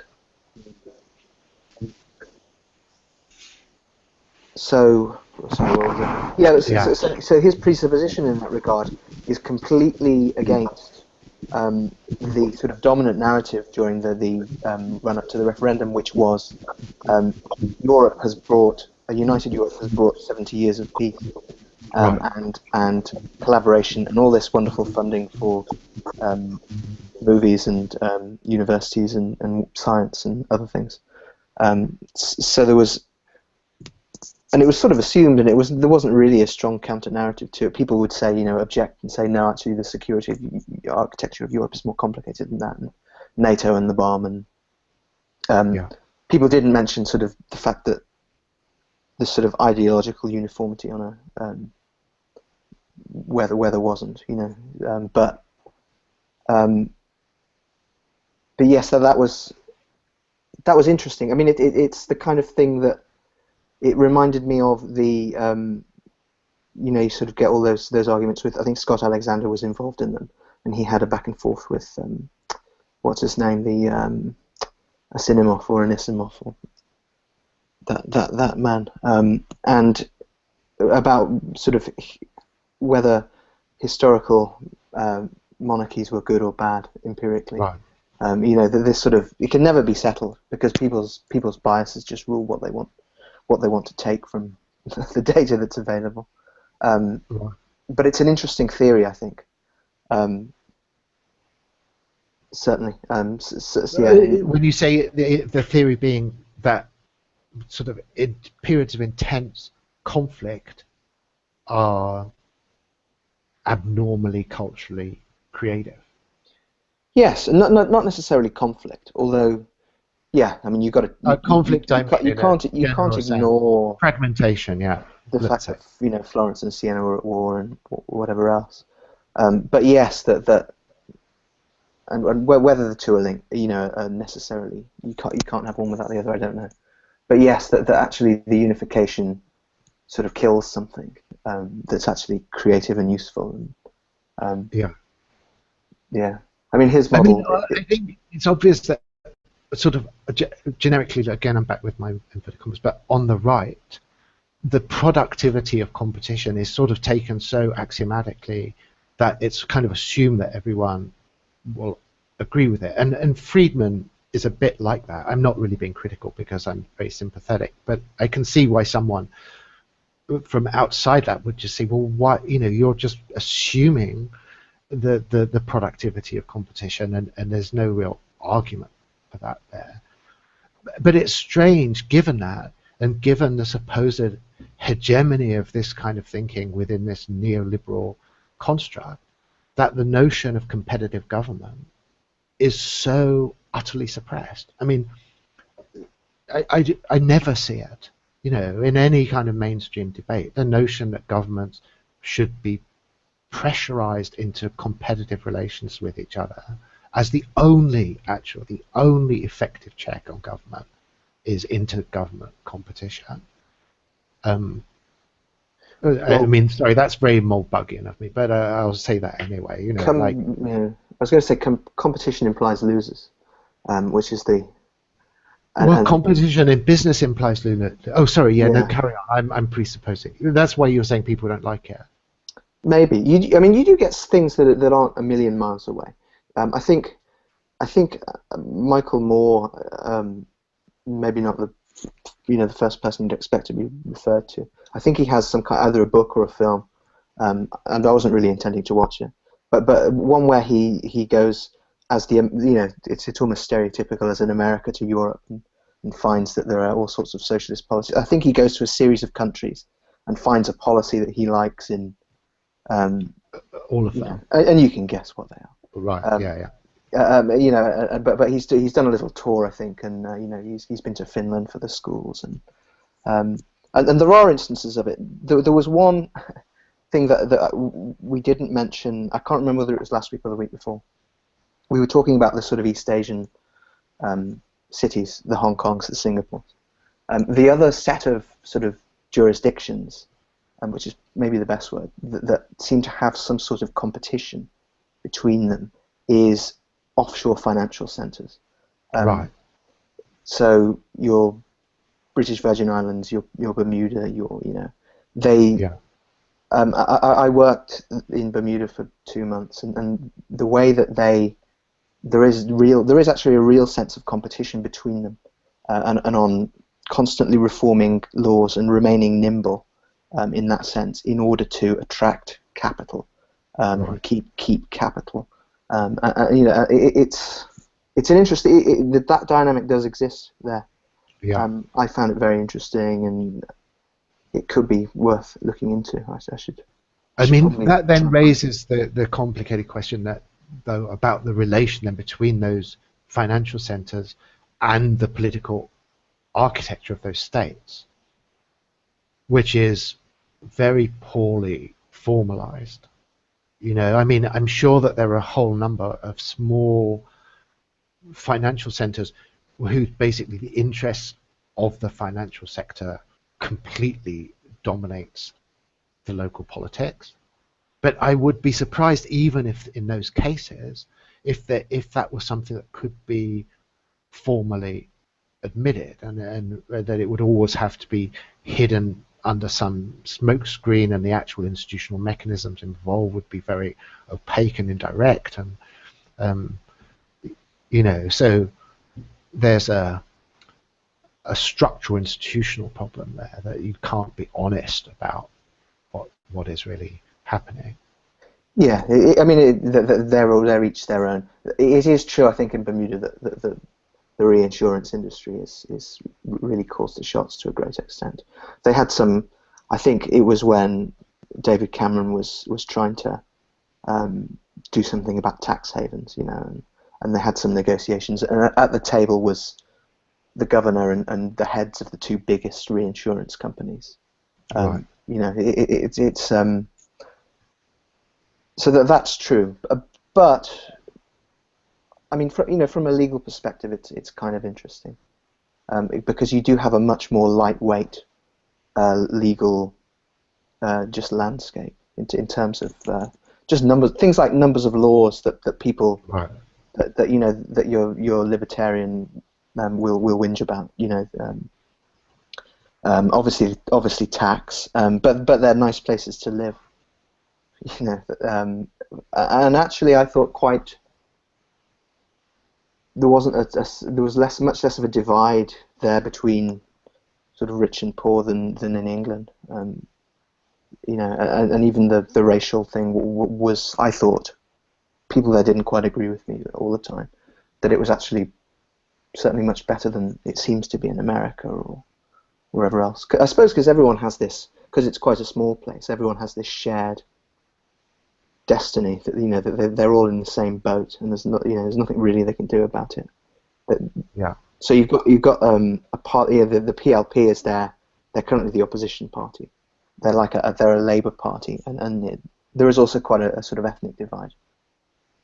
But they are very much in favour of the low tax regime that the country has, and of they're friendly-ish to sort of capital, and they sort of realise that this is where they this is what pays the bills and whatever else. Right.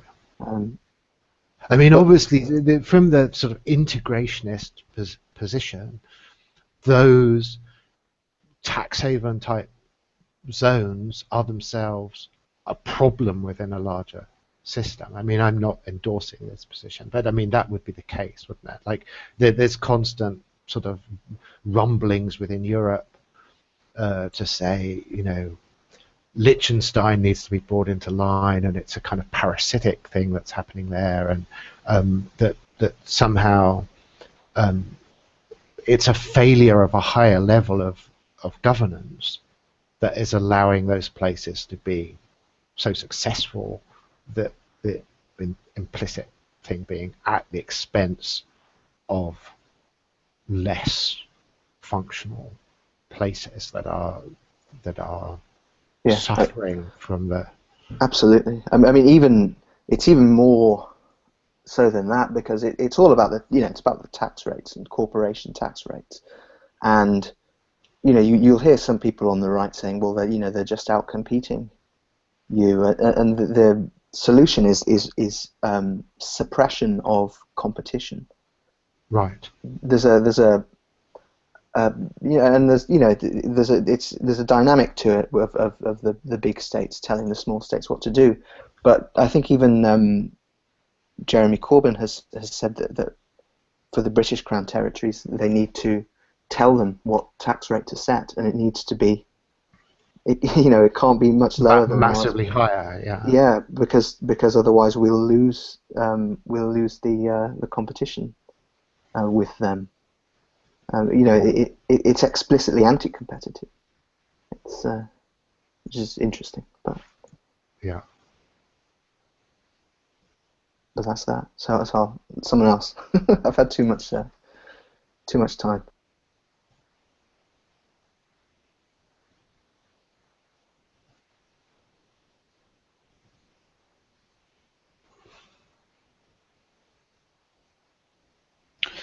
I thought it was interesting that Friedman explicitly mentioned the case of reorganization of a firm versus the creation of a new one. And I think that's particularly relevant with Brexit, at least. And he makes the point that, let's see if I can find it here. When the internet changed the retail book business by removing the scarcity of retail display space, entirely new organizational structures were required. It was the entry of Amazon rather than the reorganization of Barnes & Noble which led to organizational innovation. The problem of reorganization will be even more significant in the market for governance.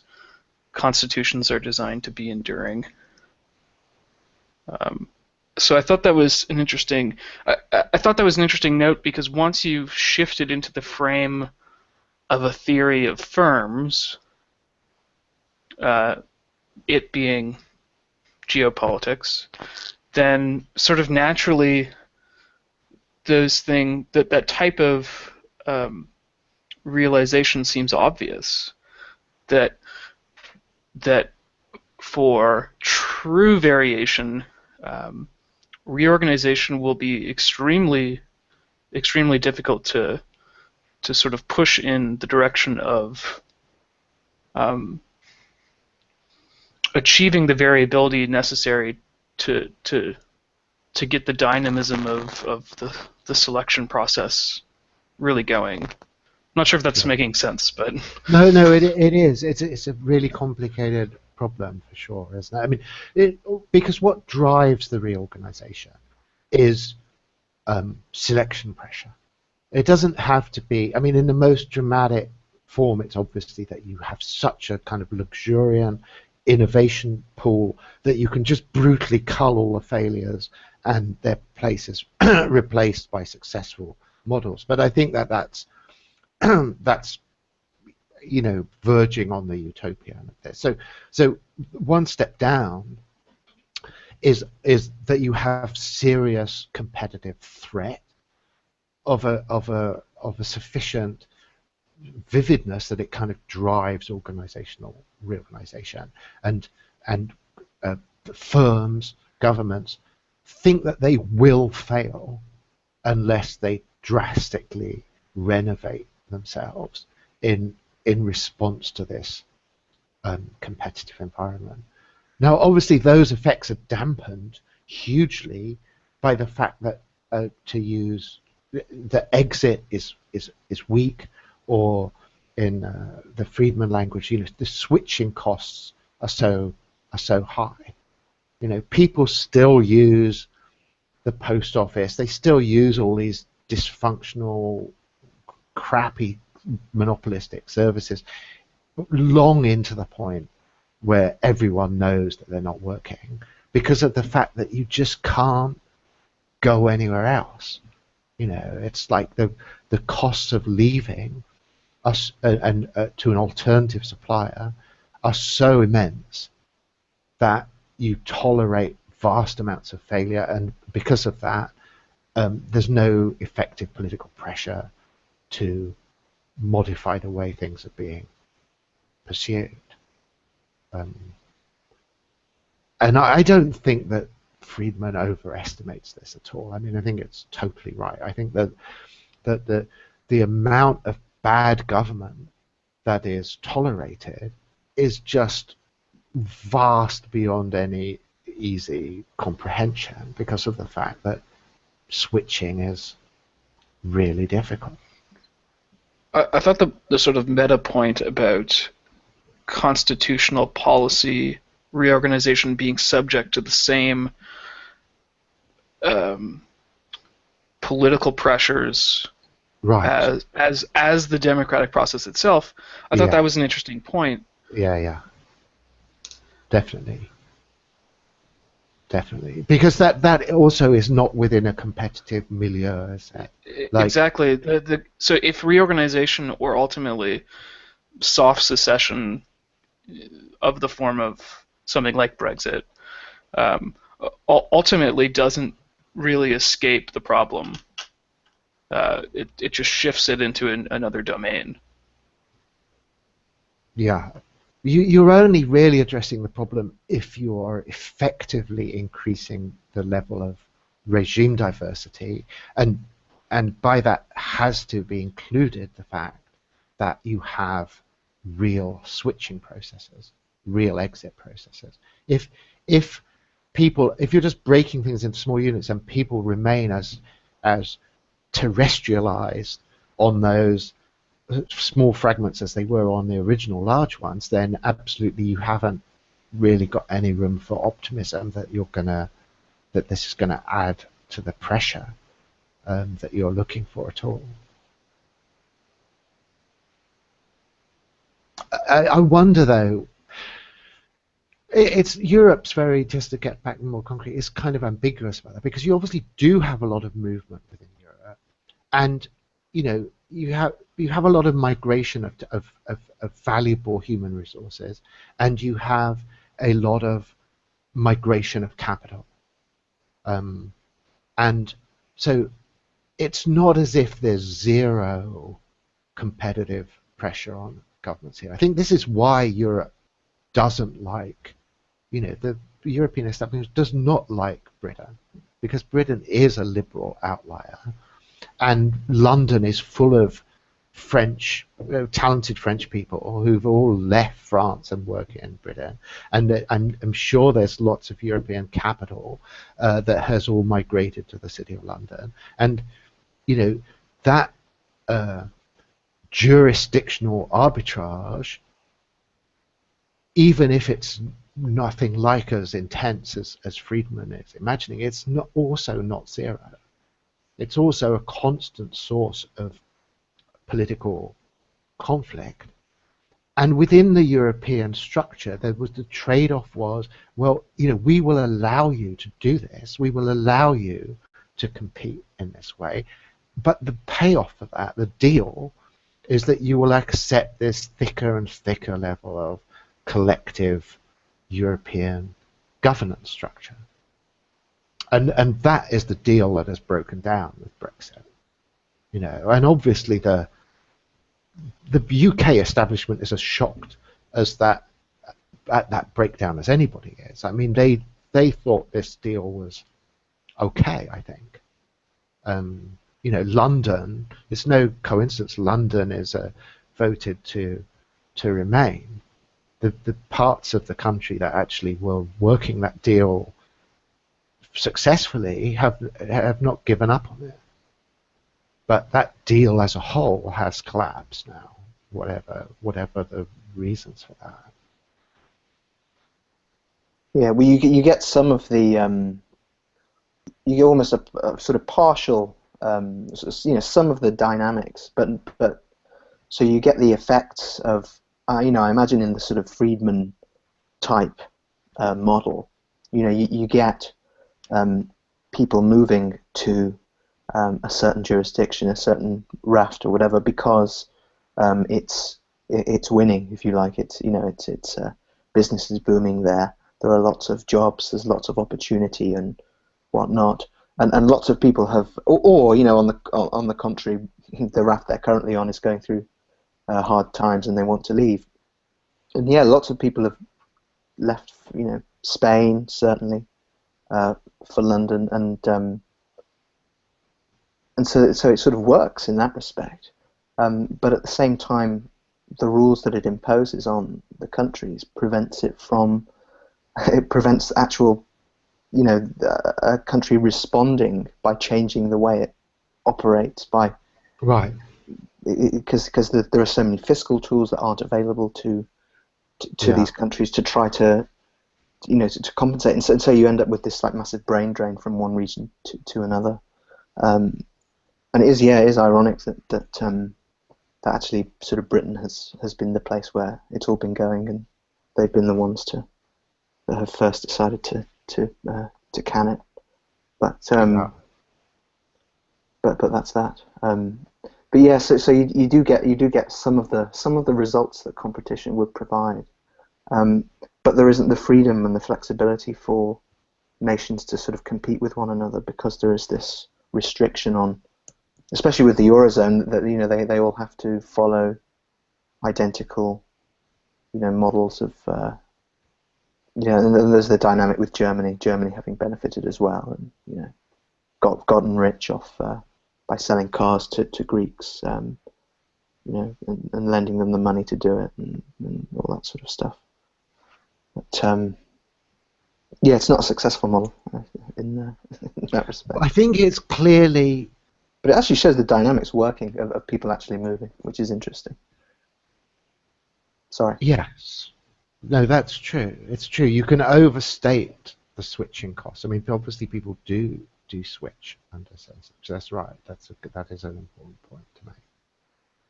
But it's almost like the European project has been this, trying to impose a conservation law of solidarity, isn't it? Like, if you're a French citizen and you decide this country is a nightmare and I've got no opportunity, or I'm going to move to London, and the roads are paved with gold, or whatever it is. So that is intrinsically, from a certain perspective, an act of betrayal against the social collectivity, isn't it? It's an act of dissolidarity. It's no coincidence that the exit concept is defined originally, you know, in Hirschman's thing, with loyalty as a counterpole to that, and the European sort of approach is to say, well, there has to be a kind of conservation principle of solidarity. So if at the local level solidarity has been disrupted by this common market, then it has to be reimposed at a higher level.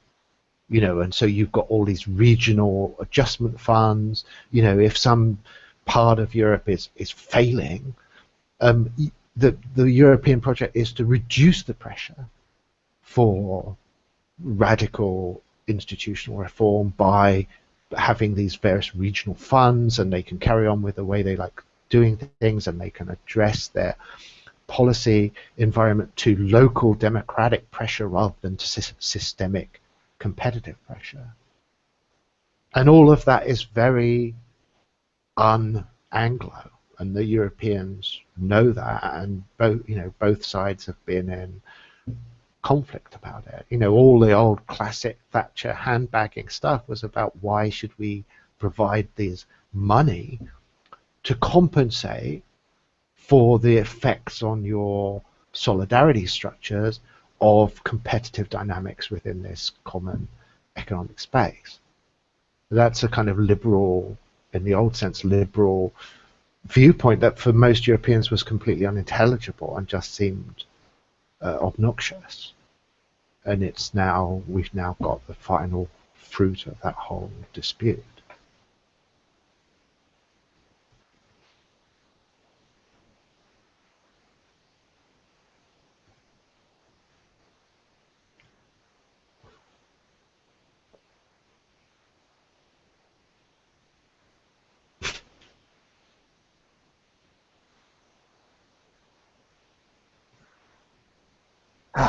There you go.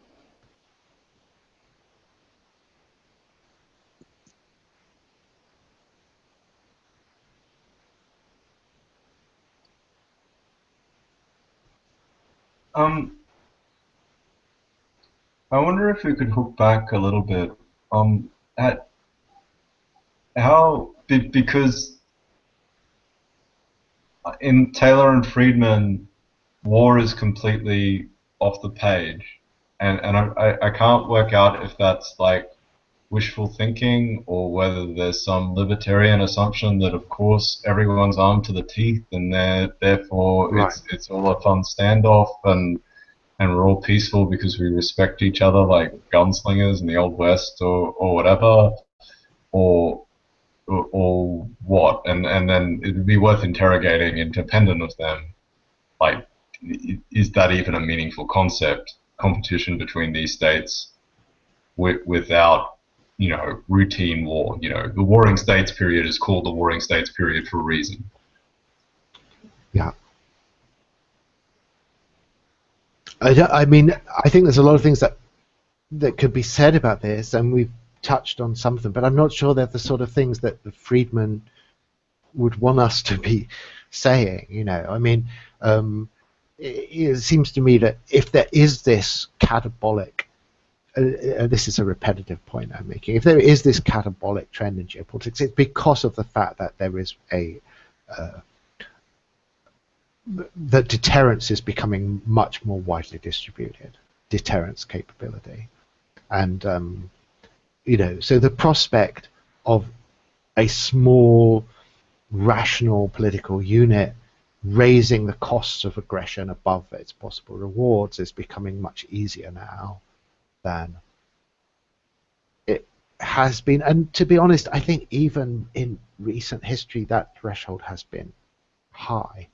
You know, it's hard to imagine, maybe again I'm being very, very repetitive in saying this, but it's hard to imagine the last war of international aggression that was actually economically rational. So of course you can go two ways where you can say, so, well, don't overplay the role of economic rationality. But I'm pretty sure if you go back far enough into history, wars were just systematically economically rational. international. You know, if you couldn't plunder and loot more than it was going to cost you to wage war, then of course you wouldn't even think of doing it. And it's only in more modern times that ideological imperatives have perhaps to some extent shelved those direct economic motivations, and it could be questioned even how much that is. Obviously, this whole wars for oil mantra that has been so important in the closing years of the 20th and early 21st century, it implies that people still think that there are kind of commanding economic motivations for international conflict.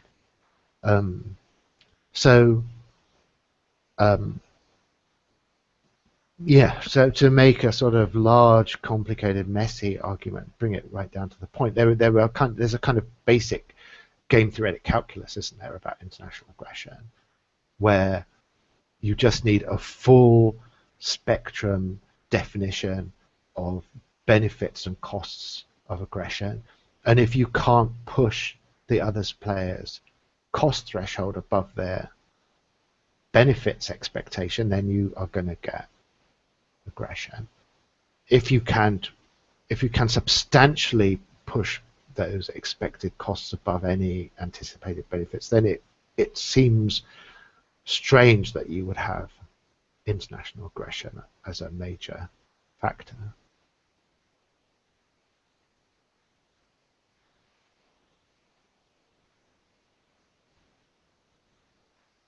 I mean, there's a lot of exotic stuff that I'm very interested in this, because I think all this X-risk discussion, you know, the friendly AI stuff we were doing in the last course and all of this, is actually totally fused with questions of deterrence. You know, like there's obviously the big problem with even like nuclear weapons. Just say you have a small, highly advanced, wealthy microstate that can afford nukes, but to have an effective deterrent, you still have to have credible second strike capability. You know what I mean? It's no good having your precious nuke somewhere in the center of your tiny little island. You've got to have some submarine, or you've got to have some reliable agent with a suitcase nuke in the relevant international cities, or somehow it has to seem to a potential aggressor that they will get nuked, whatever what they do to you crosses some threshold of aggression. So it's difficult. Deterrence, nuclear deterrence, is complicated. But these kinds of X-risk deterrents that are coming in now are much less complicated. You know, if you can do some kind of malevolent AI attack on a hostile power, that is much, much more difficult to contain.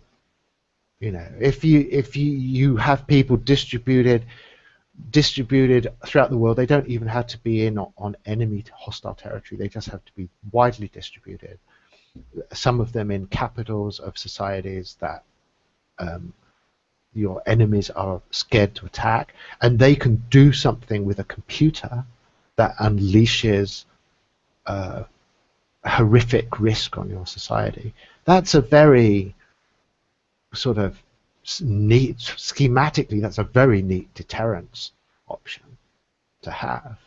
If you can destroy someone's whole information infrastructure from a computer in a foreign city, if they cross some line of aggression against you, that's really good. That's, I think, much better, much easier for a small state to think of that than to think about having some nuclear option against an enemy.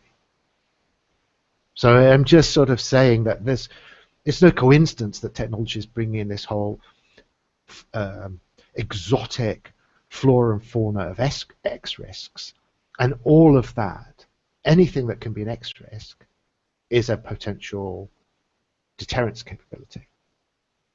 And this is what any microstate valuing its independence should be thinking. Like, if people are really terrified of this, whatever it might be, some biological weapon or some terrible form of type of self-improving computer virus, or you name it, anything on their extras list is a potential deterrence capability that we should formalize and exploit in that respect.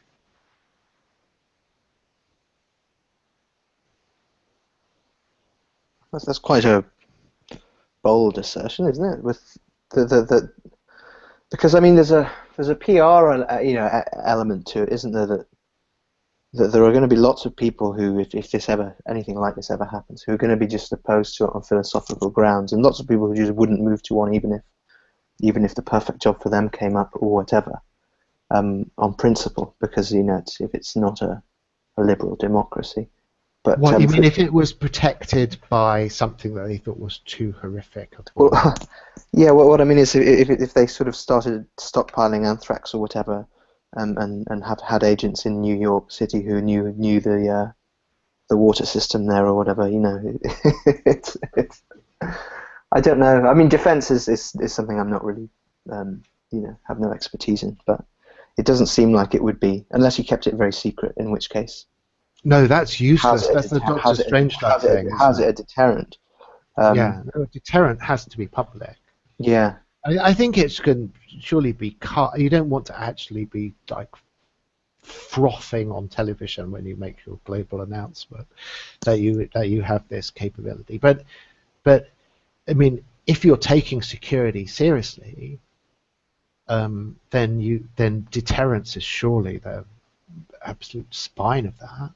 And deterrence is the capability to inflict intolerable suffering on a potential aggressor.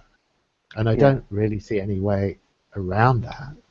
It's true, but the certainly modern states they all have rules that they play by. We don't Britain and America don't stockpile chemical weapons, and if they find it that anyone else is. Right. Then it's a reason to sort of go in and do something about it. Well, I'm not sure what the logic of that is, though. Are you? I mean, it seems to me it's a logic that is tied up with a particular world order of a certain set of new powers that are all on the United Nations Security Council and consider it acceptable that they have a monopoly on serious international deterrence capability. It requires hegemony, I think, is the... Yeah. So, I mean, if it would strike me as inevitable as part of a catabolic trend in geopolitics that deterrence monopoly ceases to be plausible. I mean, if you look at these little countries now, like everyone says, well, are they really sovereign like Singapore? What would Singapore do? Singapore's only independent because America would help it to defend against China or whatever. That's what this hegemonic structure means, isn't it? That you don't have true, robust micro sovereignty. That you get at the bottom line of this security discussion, you get your security from some kind of a negotiation with the hegemonic powers. So it follows from that automatically that if this hegemonic structure ceases to obtain, you either have a relapse into even larger structures of imperial domination, or you have distributed deterrence capability.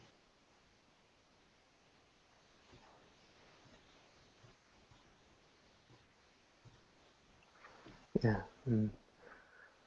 I suppose sinking a seasteading raft would be a big worry, maybe. I don't know. Sinking it. I mean, obviously, there's all kinds of horrible things you can do. That's it's an existential problem that obviously, land-based sovereigns don't have. It's that you can sort of pull the plug and watch your libertopia disappear into the depths. I don't know whether that's true though. I mean, once you can do a kind of catastrophic nuclear strike against someone, you can't trump that, can you? I mean, that's what the current security structure of the world is based upon, the assumption that utter destruction can be kind of triggered against even the largest states under certain circumstances, and without that assumption, people maybe don't like to think about it, and there's not much discussion of this stuff since the end of the Cold War, really. But I mean, during the Cold War, it was a completely explicit part of public consciousness, wasn't it? That any state, and indeed the world, could be obliterated, and that is an absolutely indispensable part of the geopolitical calculus. Now, I don't see that going. I mean, I would be suspicious of certain types of libertarian wishful thinking if I thought people really felt that just has somehow vaporized for no good reason. I don't see the game theoretical structures changing very much. Why would we no longer be living in that world anymore? It's true, but it might mean that you'd have to play ball with a bit more with the structures that already exist. I mean, we're talking about a frontier and the sea. I mean, it might not be that they're just willing to let you set up shop and have a zero tax rate and just sort of But you mean because they'd have a threat of military aggression that you wouldn't be able to neutralize through an effective deterrence capability? Like, obviously, if you had the capacity that you could drop a meteorite on someone from orbit, and therefore any military threat they made against you could be fully compensated, then they couldn't mess with your tax rate of choice, could they? It just seems that as a way of getting from here to there, buying a nuke and saying to the world, haha, I have a nuke, you can't do anything to me, is a bit of an outlandish way of going about it. It doesn't seem to me to be the easiest way to achieve basically what you want. Because I think that certainly with Friedman, what he really wants is to introduce this dynamic, and he thinks that if it happens and people see how great it is, they're going to all come rushing and be converted. But there's something naive if thinking that existing powers with the military capability to suppress such an experiment, who are existentially threatened by such an experiment, would just tolerate that experiment taking place. Oh, that's it. That's precisely the point. I mean, so the question is. So I mean, are you saying that we need it needs to have an independent deterrent to ever get off the ground? Or? I think anything that really is any kind of microstate needs a credible deterrent capability, and I just don't see any way around that. I mean, I'd be fascinated to see alternatives to it, but I just absolutely can't. It seems to me in saying sovereign, you're saying with the capacity to deter all plausible threats. Yeah. But it's interesting though, because like war is sort of inherently dialectical, right? I mean, the nomadic strategy would usually be exit, right? Or you'd sort of leave the space. Whereas on the Earth today, you could see from a GPS satellite or military hardware or whatever where all of your seasteaders were. You could pinpoint that pretty simply, right? And that brings back this idea of deterrence, which is, then it's about a competition, and maybe you use some extra risk threat or whatever to maintain this metapolitical standoff, but it is more like a standoff than an actual exit in that dimension. Because it's still a form of like political communication. Yeah. Not a fun form, but that's basically what it is. Yeah. I mean, I can see why can see why something else would be better, of course. Except I just don't see what that other thing could be. I mean, one option is just to say, all of these threats of military aggression overrated, you know, and it's a Yeah, no, complicated I'm thing. willing to not buy that, right? I'm willing to, like, that seems naive to me. Like, sooner or Yeah, later, someone's going to pull out a gun or an aircraft carrier or a drone, right. like, squadron or whatever. I mean, honestly, I'm torn on it because I mean, I think it probably is overrated. I think that, you know, there's not much military aggression except for reasons that are not particularly relevant to the cases that we're making. You know, but I just think from the perspective of theoretical consistency, that will be made. That objection will be made, and you do have to have a response to it. And it is naive libertarianism just to say, look, people are going to be nice to each other. I mean, that assumption really should be scoffed at. So yes, I think that there is an evasion involved if you're just trying to write off that possibility of military threat as an issue for sure. And if it is an issue, then the only response to it is some level of deterrence, isn't it? You can say, well, you know, maybe it doesn't need to be scaled up super massively. Maybe, you know, a small seastead that could plausibly, on a second strike, take out an American aircraft carrier. Maybe that would be okay. I mean, I don't know. It's a complicated military calculus, isn't it? Well, I wonder whether staying small is kind of a way of it might almost be a survival strategy, right? Because it's more about proportionate cost at that point than it is about sort of overall. So you don't have to, because you're not a city of 1 million people seasteading about like in this Yeah. giant fleet. Maybe you're in the tens of thousands, or maybe it's just 10,000 or something. But if you have some deterrent that can sort of is self-defense, and can impose significant cost on the aggressor. It's like, why would you bother? There are only 100,000 people, and therefore it's sort of like, okay, they're a pain in the neck, but it's too small to care Right. about. Yeah. Sort of levels almost seems more plausible to me than like, a city the size of Hong Kong on the waves with nuclear capability. Like, not only is it a fair way away, but it's like, well, that would be a threat in so many different ways that it would have to be really contained like a threat. And if you see what I mean. I mean, obviously, part of what I'm trying to say here is I think that the nuclear thing is in the rearview mirror a little bit. You know, it's not a very good deterrent structure. And there's much, you know, you should go to these sort of X-risk institutes for a much better sort of panoply of truly contemporary deterrence capability. So that there's that side.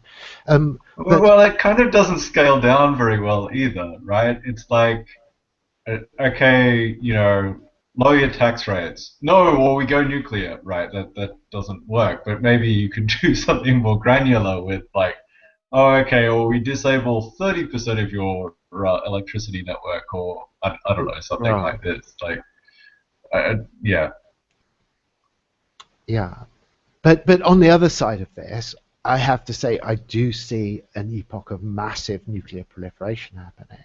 You know, I think people who think we're in a stable equilibrium in terms of these traditional forms of mass destructive weaponry are deluding themselves, you know, and I think there is a slow inexorable tendency towards mass breakout of nuclear capability taking place. I think that's it's at an odd angle to the stuff we're talking about. I don't think it's the same, and I would agree with you that the places that are most interesting from the purpose of this discussion are not the same places that are on the market for nuclear weapons. I think those two things are not the same, but I think they are happening in parallel.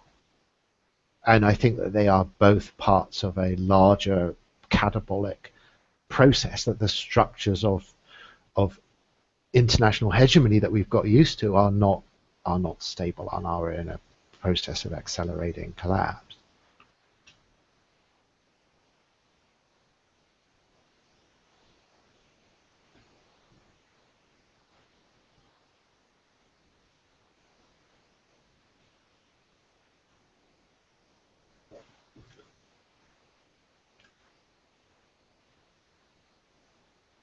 I mean, Hong Kong is an interesting example on this, because it's obviously not fully sovereign,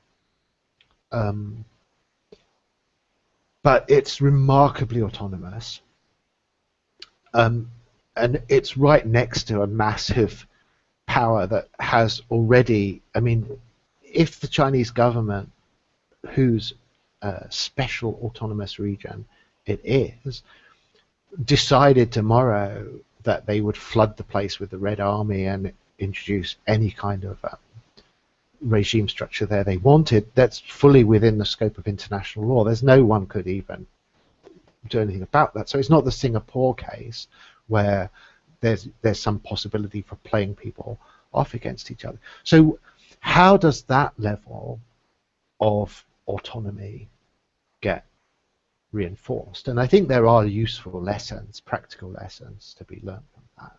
I mean, obviously, a lot of that is that the Chinese political elite has great advantage in the status of Hong Kong.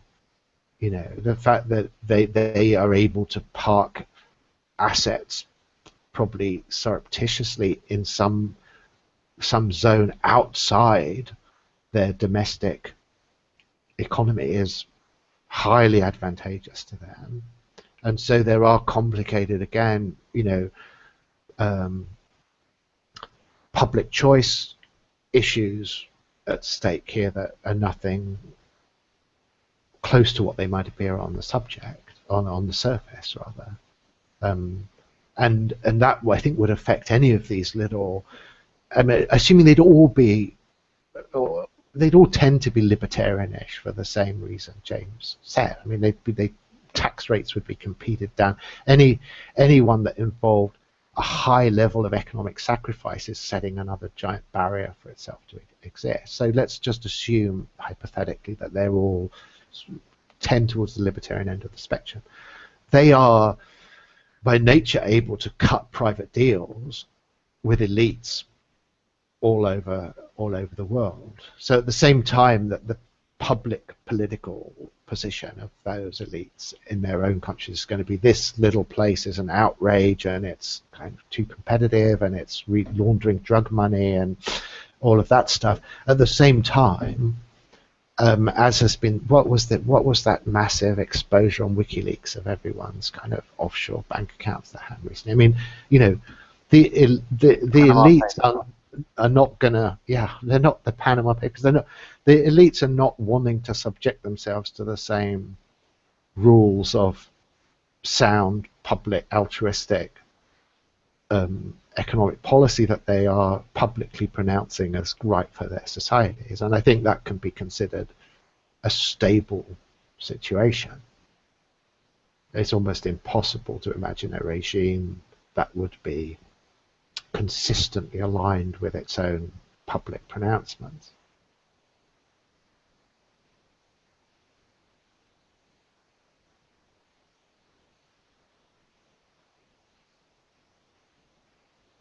So I think we can assume that the guy is threatening to sink the seastead. The high ups in that are the people most likely to have some private economic motive, unstated private economic motive for not wanting that to eventuate.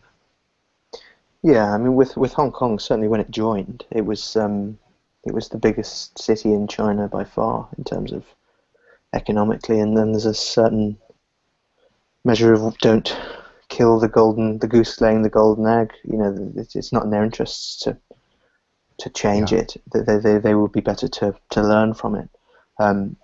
But if you had a state with nuclear capability that was willing to act as a protector, a protector of your experiment, the experiment could become so successful that again it would be an asset rather than something they would want to shut down. But getting from Yeah, here to the there, first step in that chicken and is egg. hard to imagine, isn't it? Yeah. But yeah, it is interesting where things are peeling off from. I mean, I heard of this discussion recently with someone. It's like China is very weirdly ambiguous like this, because on one hand, because of its history, it obviously has a huge investment in territorial integrity. There's no question at all that any discourse based on territorial fragmentation is going to become socially acceptable in China in the near future. I mean, it's unimaginable. It just is redolent to them of imperialistic splittings of the country and 100 years of humiliation and all this kind of stuff. It's unimaginable. Probably in India too, for the same reasons. But at the same time, they innovated the SEZ. They have all these semi-autonomous regions around them. There's this whole weird economic halo around China of these places that just by, doffing the cap to the emperor, you can have a massive degree of autonomy that far exceeds what we're generally used to in the West. I mean, maybe Britain's a bit of an exception with the Isle of Man and the Channel Islands and stuff, but it's still extraordinary. So it's not as if there are not weird fragmentary dynamics that you can trace even in this seemingly unsympathetic environment. Shanghai, which is on one hand, it's that whole, it's the absolute core sort of torture narrative of the century of humiliation was the state of Shanghai. But on the other hand, it's also the great Chinese gateway of modernization it's been described as, and there's a lot of weird ambivalent pride in it, and it's always messing with ideas of these SEZ type things, of special zones, zero tariff zones, trade zones, enterprise zone. It's kind of part of the kind of urban DNA that it's constantly exploring those ideas, even though you would think they were on this point of neuralgic, absolutely neuralgic issues of disturbance in terms of sort of modern Chinese history, where the status of Shanghai epitomized the kind of humiliation of the whole nation. So yeah, there's a lot of ambivalence in these things. Yeah, I mean, I have seen.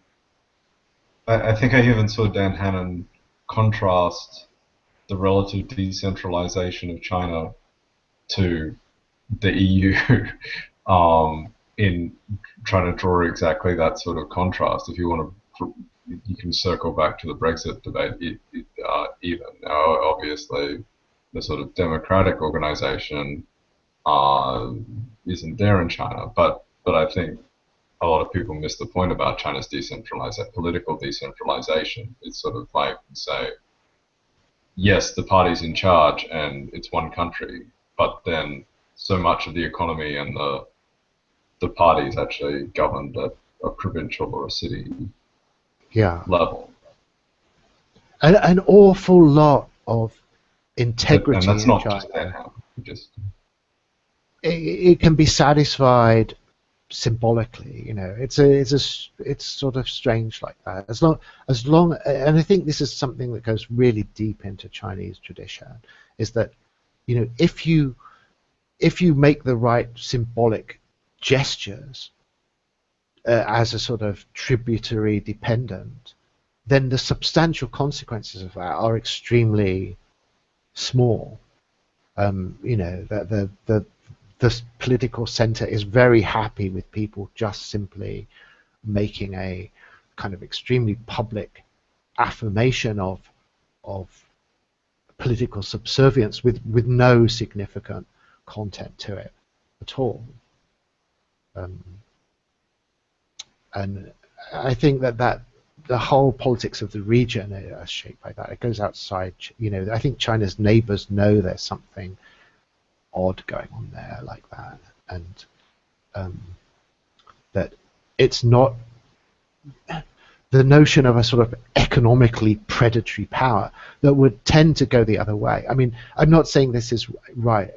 There's a kind of anti-American narrative that you could lock into here, and I'm not at all subscribing to that, but I'm just saying there's a model of American international activity that's the mirror image, the absolute symmetrical mirror image of the Chinese one, where there's a sort of nominal defense of massive degree of autonomy and respect for the political process in foreign countries, and an absolute vice-like iron grip of economic control and advantage in relation to that place, And I'm not saying that's right. I'm just saying it's illustrative of the Chinese situation by inversion, where I mean, it might be that this is changing, and as China modernizes, it becomes a bit more cynical about this and a bit more sort of economically pragmatic in its relations. But I think its traditions are open to a lot of tolerance of a lot of substantial autonomy that's just masked by some symbolic overlay. Yeah, I mean, I guess you could argue that tributary relationship, even when there's no direct government sort of relationship, is sort of like a promise of non-aggression. In a way, it's saying, okay, you're the supreme state, and we're not going to attack you, and we have this symbolic relationship and that's basically a way of establishing a non-aggression sort of relationship. Yes. With something that's clearly a major power, and managing that, historically. Yeah, so sort of renouncing certain potentials for independent foreign policy in a way, isn't it? Like where you just say, we will not enter into certain disrespectful relations with hostile or competitive major powers out of respect for your position, but in terms of our economic micromanagement and the pursuit of material advantage, it will have minimal consequences. Right, and so I think for at least some of those entities, my history probably needs to be better, but there was no other major power that you could compare to China for those, if you were something like a Korea or like even a Vietnam that was a major regional power, but still not as massive as China. So actually you can conceive of this as a metapolitical structure. I think is where we're going, right? You could stretch it to say that this is a metapolitical system of coexistence in a way. Right. Yeah. I think so. I mean, there's always going to be a metapolitical system, isn't it? Concretely, it's not like you're going to suddenly introduce one where there wasn't one before. So so part of this whole question of spatial metapolitics is what is the actual spatial metapolitics in force in any particular domain, and there's just an analytical question about it. It's obviously because Friedman's thing is he has a project and he really wants to disrupt and change the metapolitical order, that you can get locked onto that and lose the fact that there's just a purely analytical side to this. And so there are these particular metapolitical structures that are significantly heterogeneous. I think a lot of the stuff with China that's going on is recognizing this heterogeneity, and there's a whole literature saying you just cannot treat China as if it were an archetypal great power, just take your lessons from European great power politics and inflate them to the global level and say we're in the same world and we understand exactly what's going to happen. Now, obviously, there are counter arguments to that. There are people who will say, no, that's exactly what you should do. And I'm not saying that it's uninteresting. I'm not wanting to dismiss that, but there certainly is a counter case. And things like if you look at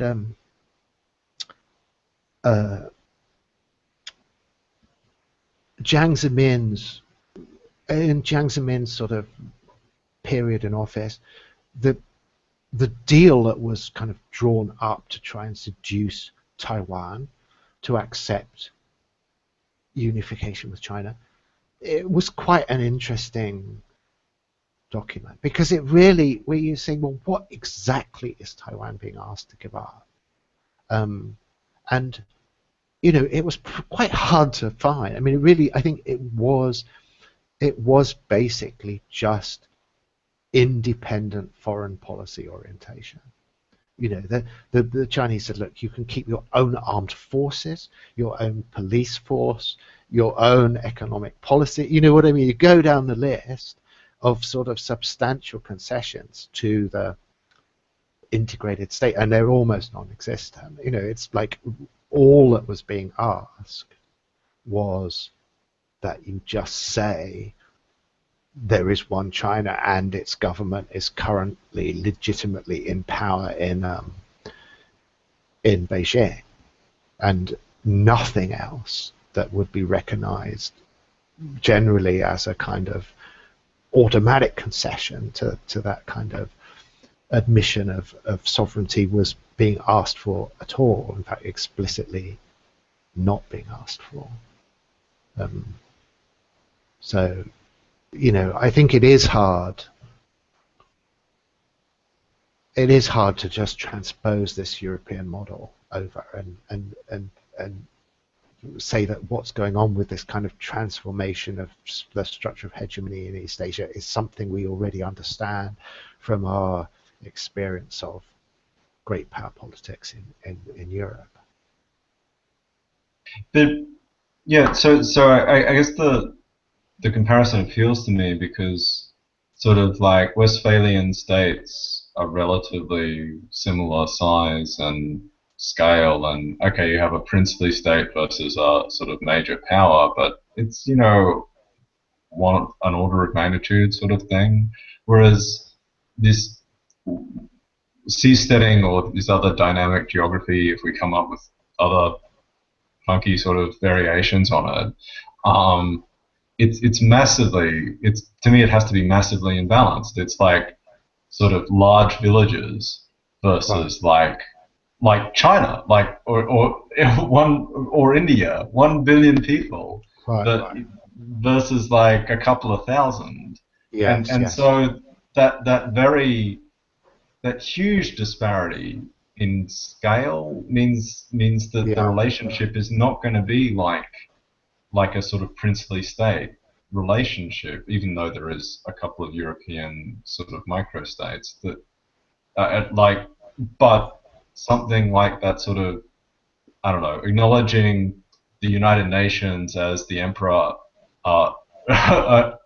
ruling over everything under heaven, is almost like a better model, where it's like, yes, you're clearly so much larger than us that you could wipe us off the map, but we're not worth your trouble. We're just doing this interesting thing over here, and yeah, okay, we can cause you some trouble in return if you come and bug us, but that seems like a closer dynamic to me, anyway. Yeah.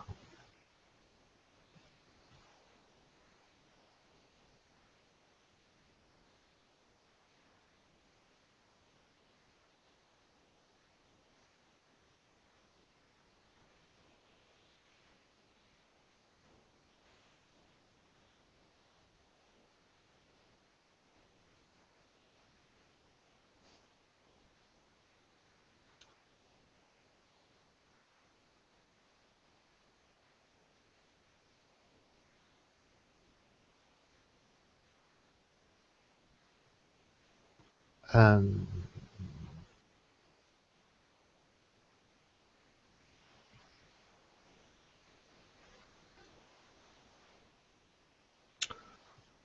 sorry, I just sort of feel we've hit this kind of threshold now. So there's obviously two sort of big zones for stuff that we feel we should do in this session. One of them is just anything people want to add about Brexit stuff, and the other one is anything from these Friedman pieces that is. Sorry, I know that this other article is not just Friedman, and that is I don't actually know this Brad Taylor guy except as a name on the seasteading thing. So I should try and find out a bit more about where he's come from and stuff. So that's why I keep just saying Friedman. I can't see. He seems, whoever he is, Brad Taylor, he seems so in tune with what Friedman's trying to do that he doesn't really emerge with any independent identity there. So I don't know. Do people think there's a big hole that obviously needs to be poked at the moment?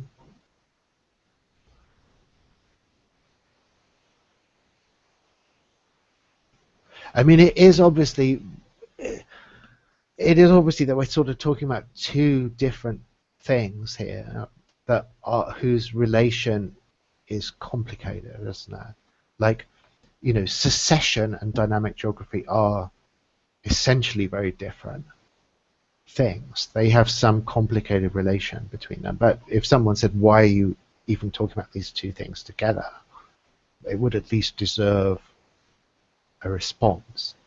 And Friedman very specifically is not talking about secession. He sees it as having all of these problems that dynamic geography is meant specifically to solve. Secession is still terrestrial. So the fact I'm running them together only because I have a kind of implicit meta context to do with disintegrative planetary trends, but that's probably shouldn't be obviously persuasive to people. No, it's reasonable because there's the possibility that the same trends that have led to this they are the ones that will hopefully, will maybe open up the opportunity for something on the sea rather than terrestrial. They're similar processes, aren't they? I think. It's the context in which it might be able to emerge. I think certainly if you're considering something like seasteading, you can't ignore trends in geopolitics because it provides all of the context. Right. Yeah. I mean, Taylor's. So, because you linked to the seasteading chapter in Taylor's thesis, actually his whole thesis is about exit versus voice. Right. And all sorts of different forms of exit, not just sort of spatial exit, right. but exit from the public school system by using charter schools and right. all sorts of stuff like that. So there's definitely an exit sort of theme around all of that. Yeah. I mean, exit is a incredibly interesting term like that because people do fixate upon certain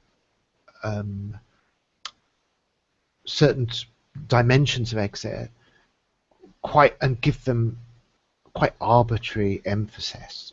And I've noticed, for instance, that people almost treat exit as if it's a synonym for geopolitical secession, which is, I mean, it's obvious it's in relation to geopolitical. No one's denying that there is that association, but obviously you've gone a strange distance to get there, let alone treat them as being synonymous terms. And I mean, the fundamental bedrock of what is meant by exit is just captured in a normal commercial relation. It's shopping. You know, when you walk away from a brand to another brand, that is the atom, the elementary commercial relation is what is incarnating exit. And so these much larger sort of geopolitical ramifications of it are an extrapolation from this basic. It's if you say, look, we're going to look at all of this geopolitical stuff in terms of exit pressure, you're saying we're going to look at it as if it were commercial. We're going to use the structures of commercial relations as our matrix for political analysis.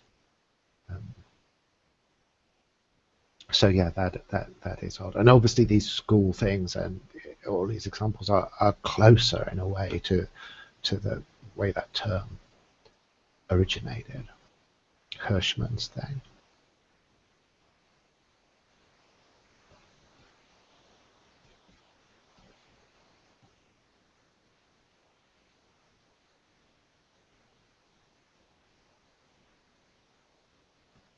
I mean, this to me is like, in terms of the existing set of ideological articulations, it's a very interesting term, because I don't think, for libertarians, it's the whole deal, but it's not, most of the right would not see exit as being particularly right-aligned concept at all. You know, and all of these ethno-nationalist types. I mean, this is the really fascinating ambivalence and paradox of the whole Brexit thing, is that mentality of sort of localization and rootedness and, you know, a revolt against cosmo-capitalism is the absolute opposite of exit. You know. So there's, in its grand form, you have this drama of exit from the European Union, but all the kind of psychodynamics of that are going in exactly the opposite direction, you know, and it's a refusal of a sort of exit structured world in some ways. In fact, there's just one more thing I'd like to, because I wanted to respond earlier about this, which is just, I think, a really crucial part of what Friedman is doing in this thing is tied up with this pessimism, where he says, you know, the problem with folk politics is you're expecting people to actually want to do the sort of things that you want them to do, and you have to just give up on that. People aren't, you know, people are inert. This stuff is deep, you know, it's a lot of it's biological, he's saying. It's not even just culturally deep, it's ingrained into human genes, that they will do the things that are pissing you off, and they're not going to stop, you know. And that's why he goes to this. This is what this meta move is about for him. It's about a certain kind of abandonment of political hope, that, you know, in a different context, you want a context in which people being realistically what people are like will do the kind of stuff that you find more acceptable than what they're doing at the moment. You know, if you just try to get people to change what they're doing, you will fail. And that is what folk politics means for him, and that's what's being abandoned. And I'm raising this now just because I think it takes us back to this Brexit thing, and what is the Brexit constituency, and all the room for various kinds of disillusionment and, you know, criticism of, you know, look at these people and look what they think, and all of this, you know, that's all in a certain sense contextualized already, enveloped by the sort of thing Friedman is doing, where his realism is that, you know, don't get caught up on what it is people want. You know, what they want isn't, A, it's not going to change, and B, it's kind of, they're responding to incentives within a particular structure. And, you know, within that structure, you're not going to magically turn them around in the sort of directions that you want to turn them around. And this is this is something that, again, I think is like non-partisan. I mean, I think the left is just as much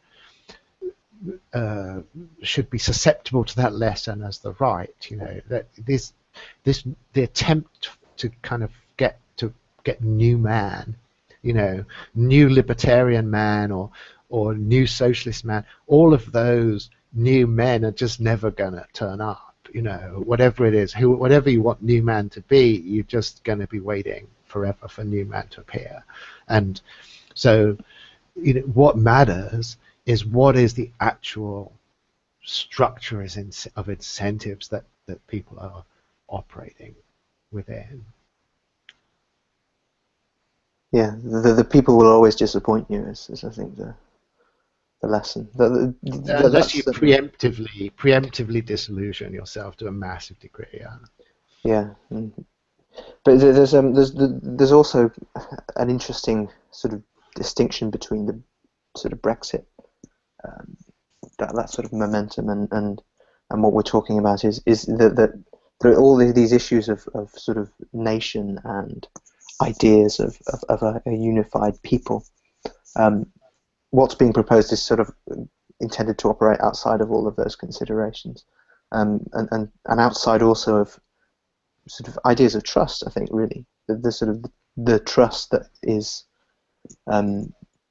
supposed to form the basis of a traditional, you know, homogenous society. If certainly, you know, I suppose there's been an undermining of that with integration, as we would put it. But also this direction, if you like, is of metapolitics is not based on recapturing or renewing that ideal of a homogeneous, trust-based society. It's quite the opposite. It's all sort of atomized, sort of contractual relations, formalized relations, which is also, I think, as an aside, the big split in the sort of near-reaction community. It's do you go one way to try and get that trust back and take your country back, make America great again, or whatever, or do you accelerate the other way and go for a completely strictly formalized relationship? Yeah. And there's a sort of recognition that maybe what we have now is the worst of both worlds. I don't know, but well, look, I think heterogeneity is to be expected, isn't it? It's like we're no doubt going to see all of these trends extrapolated for sure, and there's an extremely powerful current of this ethno-nationalist revolt against cosmopolitan capitalism happening. I think that's just like unambiguous, isn't it? And the dominant rhetoric that I see around me, both in the left deploring this happening and on large chunks of the right celebrating it happening, is that it's exactly what the Christopher Hayes quote is about. So that's definitely happening. I mean, but I think equally as definite, it's not the only thing that is happening, and however much it might want to be the only thing that's happening, there is these trends towards trustless contractuality are going parabolic, and everything we're seeing in terms of these techno-commercial possibilities of cryptocurrencies and really catalyzing the internet to engage in contractual relations with distant, untrusted parties is something that's just a massive, massive trend. And I suspect is part of what is provoking this reaction, and wouldn't it be nice if we were still dealing with people that we knew and had traditionally been raised among and understood and all of that, but that just isn't the world that we have.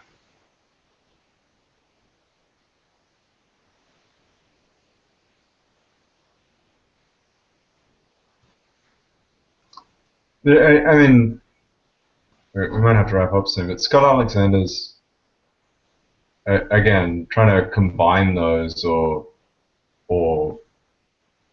have this cake and eat it too, if you want, in terms of you saying, well, if you allow the fragmentation, then each fragment can have the homogeneity and have that level of cultural consensus and Yeah. trust. Yeah, that's right. I think that's a really interesting point, and part of one whole interesting thing about this dynamic geography thing is because of this new techno-capitalist element, you know, like that building these new platforms is going to be hugely capital intensive and technologically demanding and all of this. It kind of selects against a lot of the social dynamics that historically have been behind this kind of fragmentational process. You know, all those utopian socialist communities that obviously had a huge role in people trying to experiment with new types of governance and new types of social organization, and it had their own kind of exit from the dominant culture. I think are in a much more difficult environment here than they have been in the past. You know, if you have to actually do something that is extremely expensive and technologically demanding, then that seems to me to be more of a barrier against those kind of social options. And I would have thought those social options probably have to hope that they end up being left behind, honestly. Like, you know, if I was wanting some sort of, you know, pure ethno-nationalist traditional community, I would not even for a single moment think that was going to be on a floating island, a floating artificial island. I would be hoping that the kind of people who are complicating that for me domestically would be the ones on the heading off for the floating island, you know what I mean? And that it was possible to carve up some of my traditional territory in a way that was better suited to those conservative ideals or whatever.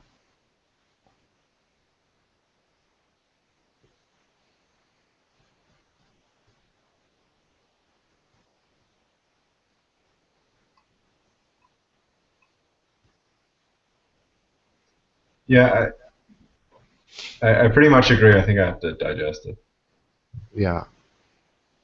So I mean, I don't know. Everyone's in different time zones. I think we're a bit into overtime.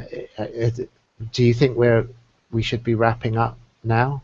Anyone want to push on into a last spurt of action? I can see that Amy's practically just melting into complete fatigue now. She's got the worst time zone, I think.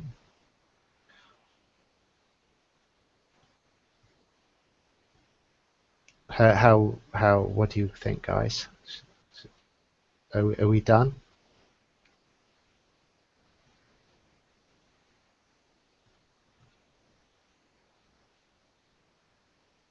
Yeah, I can leave it here. I have to work tomorrow too. But, Okay. Yeah. Yeah. Okay. So. Thank you very much. Yeah, thanks, guys. That was really good. So, yeah, have a good week. And Thanks a lot. for showing up. Okay, bye. Bye, everyone. Bye. Bye.